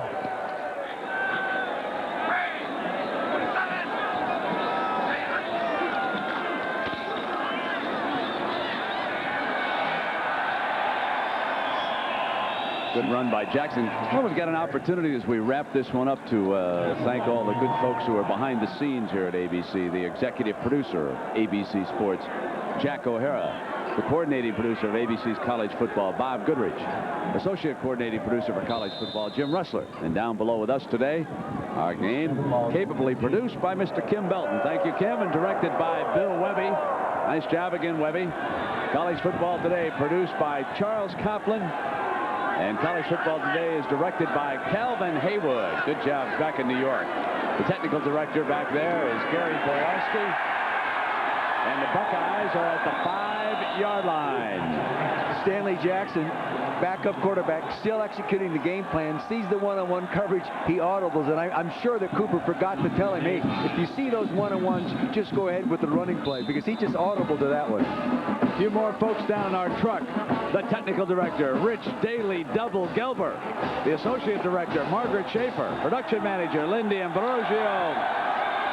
And are the Bucks going to get another one? Stop short. Let's see, our technical operations manager is Stu Streiser. Assistants to the producer, Brian Hansen, Kevin Miller. Hey, Brian and Kevin, we'll get our information on time this week, huh? Our stats man, George Hill, spotter Jimmy Tubbs, computer stats, Brian Movelson, and our sideline coordinator who lives in Columbus, Dale Ball. Thanks to one and all. Jackson stopped at the 4. There is the man, Eddie George, the first 300 rusher in the history of Ohio State football. 3 touchdowns. John Cooper and the Buckeyes win it over Illinois easily. 41-3, the final score.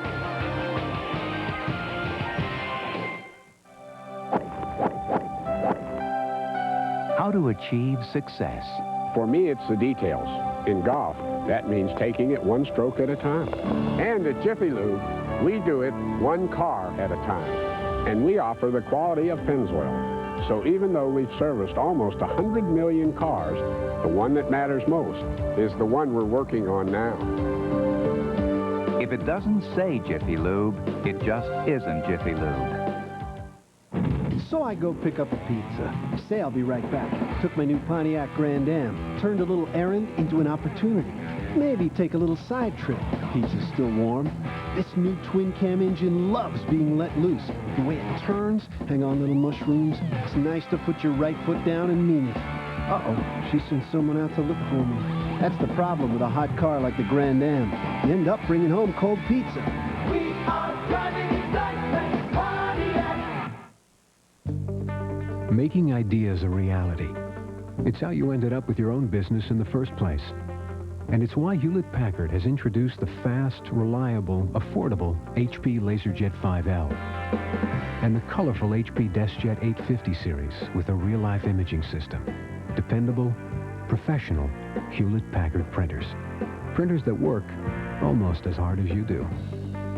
HP printers. Just what you had in mind.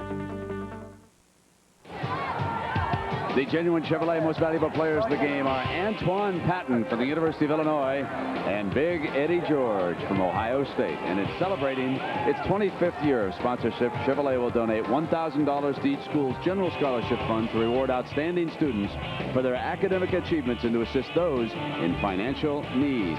41-3, the Buckeyes stay unbeaten.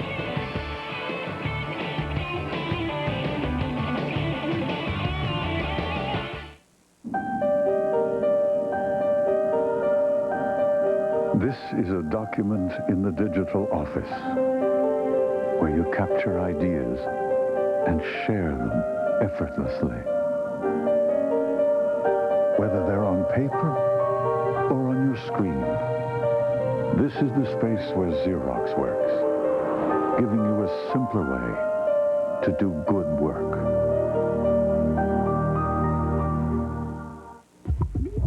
If more top mechanics use one motor oil over any other brand in their own cars and trucks, maybe it's time you changed your oil. Valvoline, the #1 choice of America's top mechanics. With my itchy dandruff, I said I'd try it. Denerex tingles. Head & Shoulders doesn't. Both have effective dandruff medicine, but Denorex has something extra that tingles, feels fresh. That's why I started using Denorex. The flakes, the itch, gone. Denorex, the serious dandruff shampoo. Craig Lambert isn't too worried about how to invest for Zach's college education. That's because he works with a broker from Dean Witter. Together, they developed a long-term investment plan to help take Zach wherever he wants to go. Clients feel most comfortable with our ability to see things from their perspective. Now, when Craig looks into his son's eyes, he can see the future and smile. Dean Witter. We measure success one investor at a time. It's 41-3. Ohio State wins again, beating Illinois here in Columbus and snapping a streak of 4 straight wins in this city by the Fighting Illini. And a short time ago, Jack Arute caught up with the winning coach, John Cooper. Well, Coach, congratulations. It looked like maybe you were going to have to be a little concerned at the start of the second half. Well, they came out fired up to start the second half, but first time the big man touched the ball, the game was over. That big man, Eddie George, would you make your vote for the Heisman Trophy for him? Absolutely, no question about it. No question about it. 300 yards rushing against the #1 defense in the Big Ten Conference. Nobody's better than Eddie George. What about you against Nebraska? Who should be #1? Well, I don't know if we're better than Nebraska, but we beat everybody we played so far this year. Nobody's played the schedule we played, Jack. Go celebrate with your crew. So the Buckeyes make a claim for #1 and for a Heisman Trophy for Eddie George. Now stay tuned for the Thrifty Car Rental postgame report featuring scores and highlights from across the country as we continue with our coverage of college football right here on ABC. Want to help a child in need? Call your local volunteer center or place of worship and ask how you can help. Children first. Sunday, spin out and spit up when America's Funniest Home Videos dances its way into your living room. Then, when Shelley Long zaps Superman, she accidentally turns Lois into Ultra Woman. Ultra Woman? No, there are 2 of them. It's an ultra new Lois and Clark, right after Funniest Videos Sunday. In Murray, Utah, a lot of folks like to work on their cars themselves, and they come to AutoZone because they know they'll find quality parts, low prices, great selection, and helpful people like Rick Perry. Now, Rick's been around cars all his life, so he knows a thing or two about looking up parts and solving problems. And whether it's selling new parts or testing old ones, he's always glad to help. You see, when it comes to getting the right part, the right price, and good advice, there's just no place better than AutoZone. At a time when your family is growing and your income seems to be shrinking, the prices of some family sedans are getting out of reach. Introducing the 96 Lumina, designed to be a car you can trust and afford. With dual airbags and side door beams, you can feel safe in it. With child security rear door locks, you can trust it. And for over $2,000 less than Ford Taurus GL, you can actually afford it. The 1996 Lumina, it's a car your family can trust. That's genuine Chevrolet. Tradition. For us, it started in 1934 when Big Bear opened the first supermarket in Ohio on Lane Avenue just across from the Ohio State University. With you, we've seen national championships and Olympic gold. We've supported Buckeye athletics from the scoreboard to women's basketball. Big Bear, proud to be a Columbus tradition. Watch 6 on Your Sideline live Monday at 8. Well, we're back in Dick Vermeil. I don't know if we've seen guys like Eddie George with a day like this. That's 346 total yards, 314 rushing here today. It's never been done here before, and they've had some great ones, as you said during the broadcast.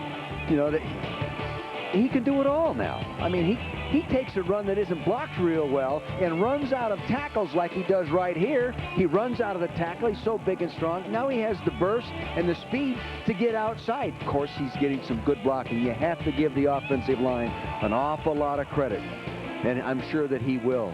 But see, he has that speed. 230 pounds. And then they make a wide receiver out of him by throwing him the fade. He's the split receiver to the left side of your screen. He goes back there. He's on the linebacker, and he just lays it up nicely. Bobby Hoying throws it right to him, and he makes a great catch. Up for it, down, gets the foot in bounds, touchdown. They score 41 points without one of the finest receivers in America playing today. Look at their total yardage over here, Coach. Look at this. 409 to 59. I don't have time to figure that out in my head. I mean, that's unbelievable. Time of possession. That's wrong. The time of possession. That's screwed up. Yeah, interestingly enough, it is. The Buckeyes certainly had an edge there. 527 total yards for Ohio State. Still unbeaten, but they're not yet in Pasadena. Northwestern is still in the race. Next week, Indiana and Ohio State, the Wildcats will play Purdue. For Jack, the band leader of Root, and Dick Vermeil, this was a huge day for Eddie George, the first man in Ohio State history to rush for better than 300 yards in one game. The Buckeyes on a roll, 41-3. I'm Brent Musburger. So long, everybody.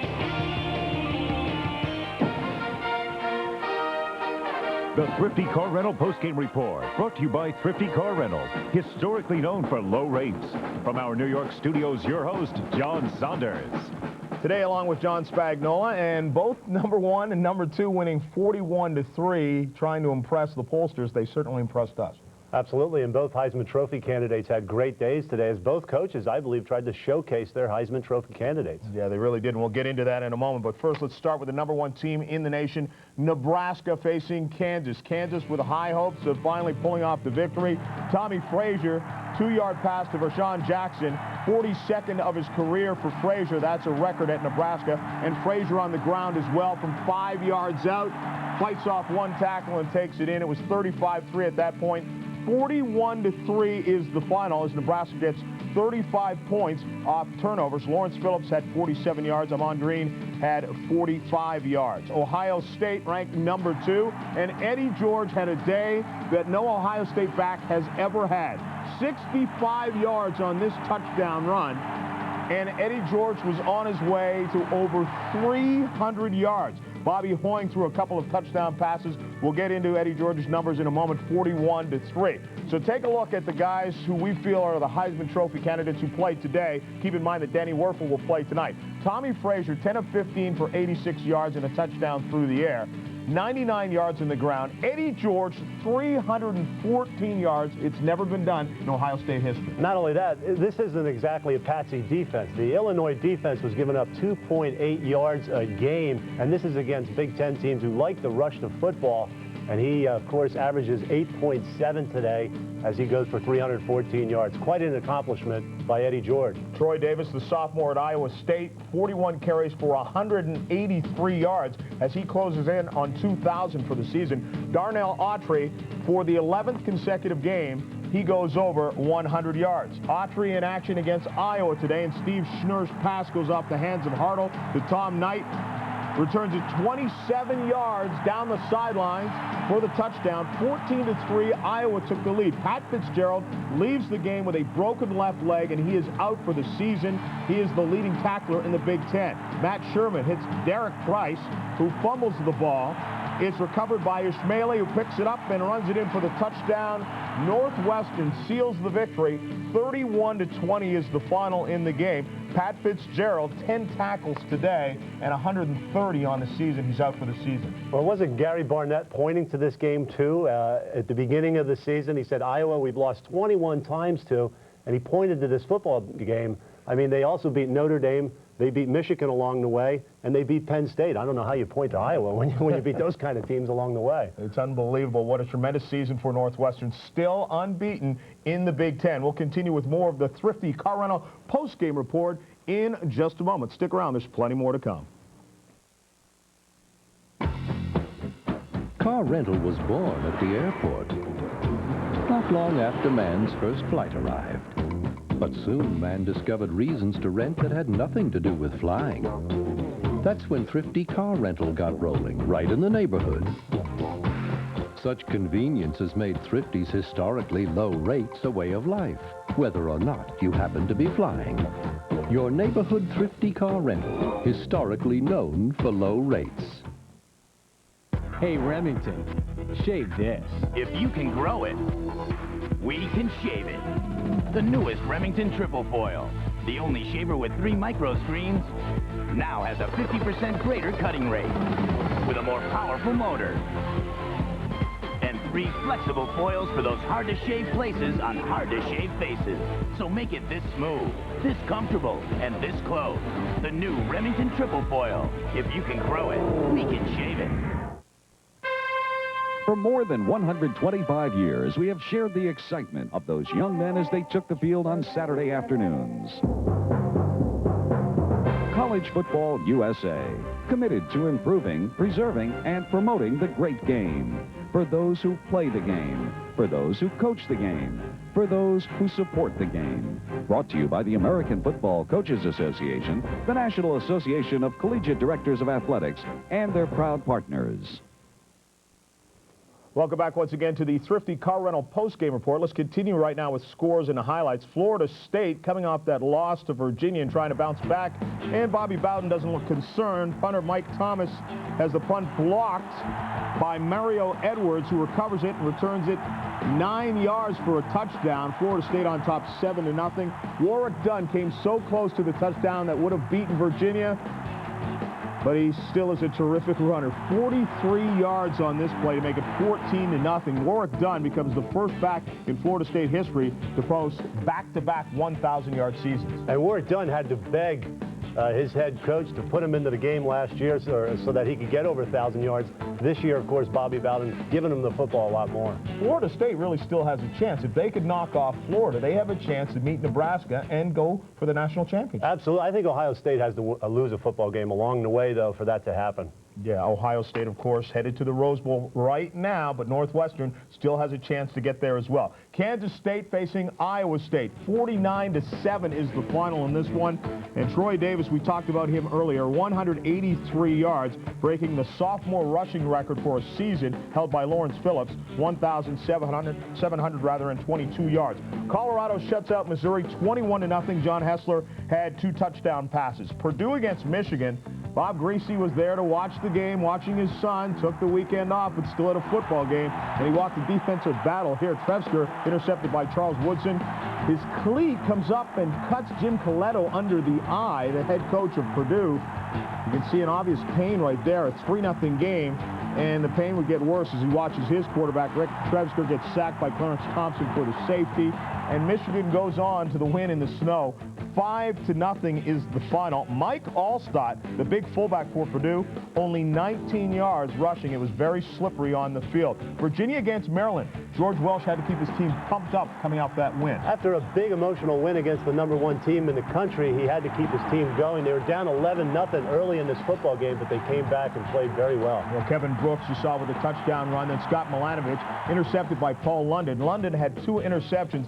Milanovic was intercepted 4 times in the game. 21-18. Virginia gets the win, so they clinch at least a tie for the ACC title, but that does not assure them the Alliance bid. It could still go to Florida State, even though they beat them. Arkansas over Southwest Louisiana. 24-13 is the final there. Madre Hill had a 13-yard touchdown run, 27 carries, 151 yards, almost 6 yards per carry, and he sets the single-season school record with over 1,300 yards. This is a guy not a lot of people know about, but he's having a terrific season. He certainly is, and not only that, it's Gary Barnett. We're not doing so well with Northwestern this year, excuse me.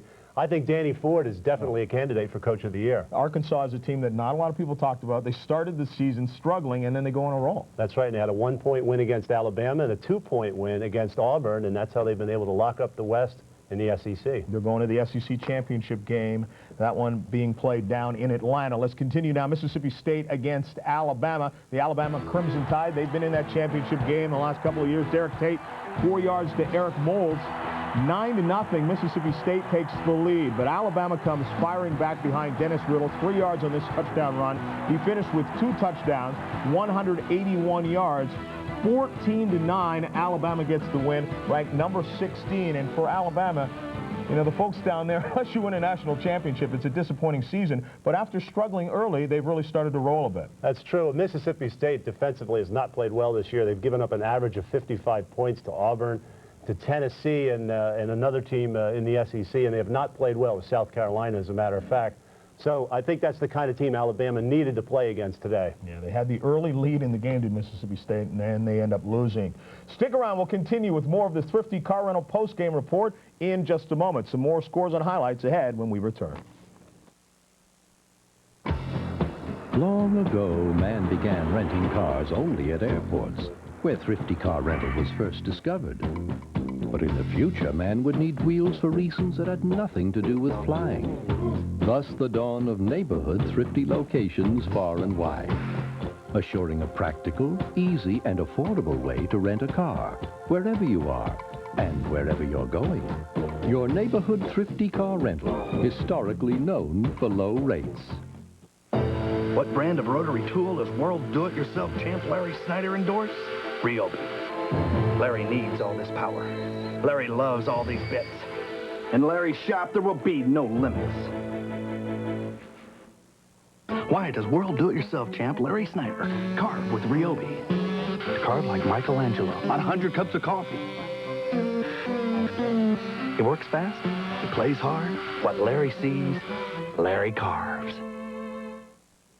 Welcome back once again. John Saunders along with John Spagnola, continuing with the scores and the highlights. Another game you saw on ABC, some of you, Oregon against Arizona in the Pac-10, and Tony Graziani 5 yards to A.J. Jelks as Oregon takes the lead 17-13. Then Kevin Schmidtke is stopped by Rich Rule.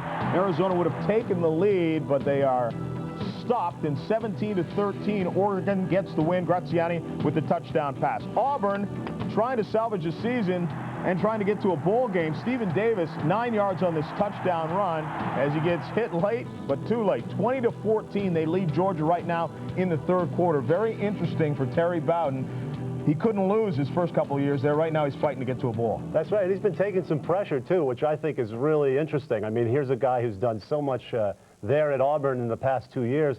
But now, of course, he's got to struggle to get into a bowl, and it looks like he's going to get that chance after a win today. Yeah, the crazy thing about it is the sanctions that he inherited are probably starting to affect his program right now. That's probably true because it hurt the recruiting and it hurt the ability to get players in over the years while they were on probation. All right, let's move to the Big East now. Virginia Tech facing Temple. 38-16. Virginia Tech has now won 8 consecutive games after an 0-2 start, and they clinch at least a tie for the Big East title. Of course, that doesn't mean they get the Alliance bid. And that's the most wins that actually they have had in a row, 8 in a row since Frank Beamer was the captain and defensive back in 1967.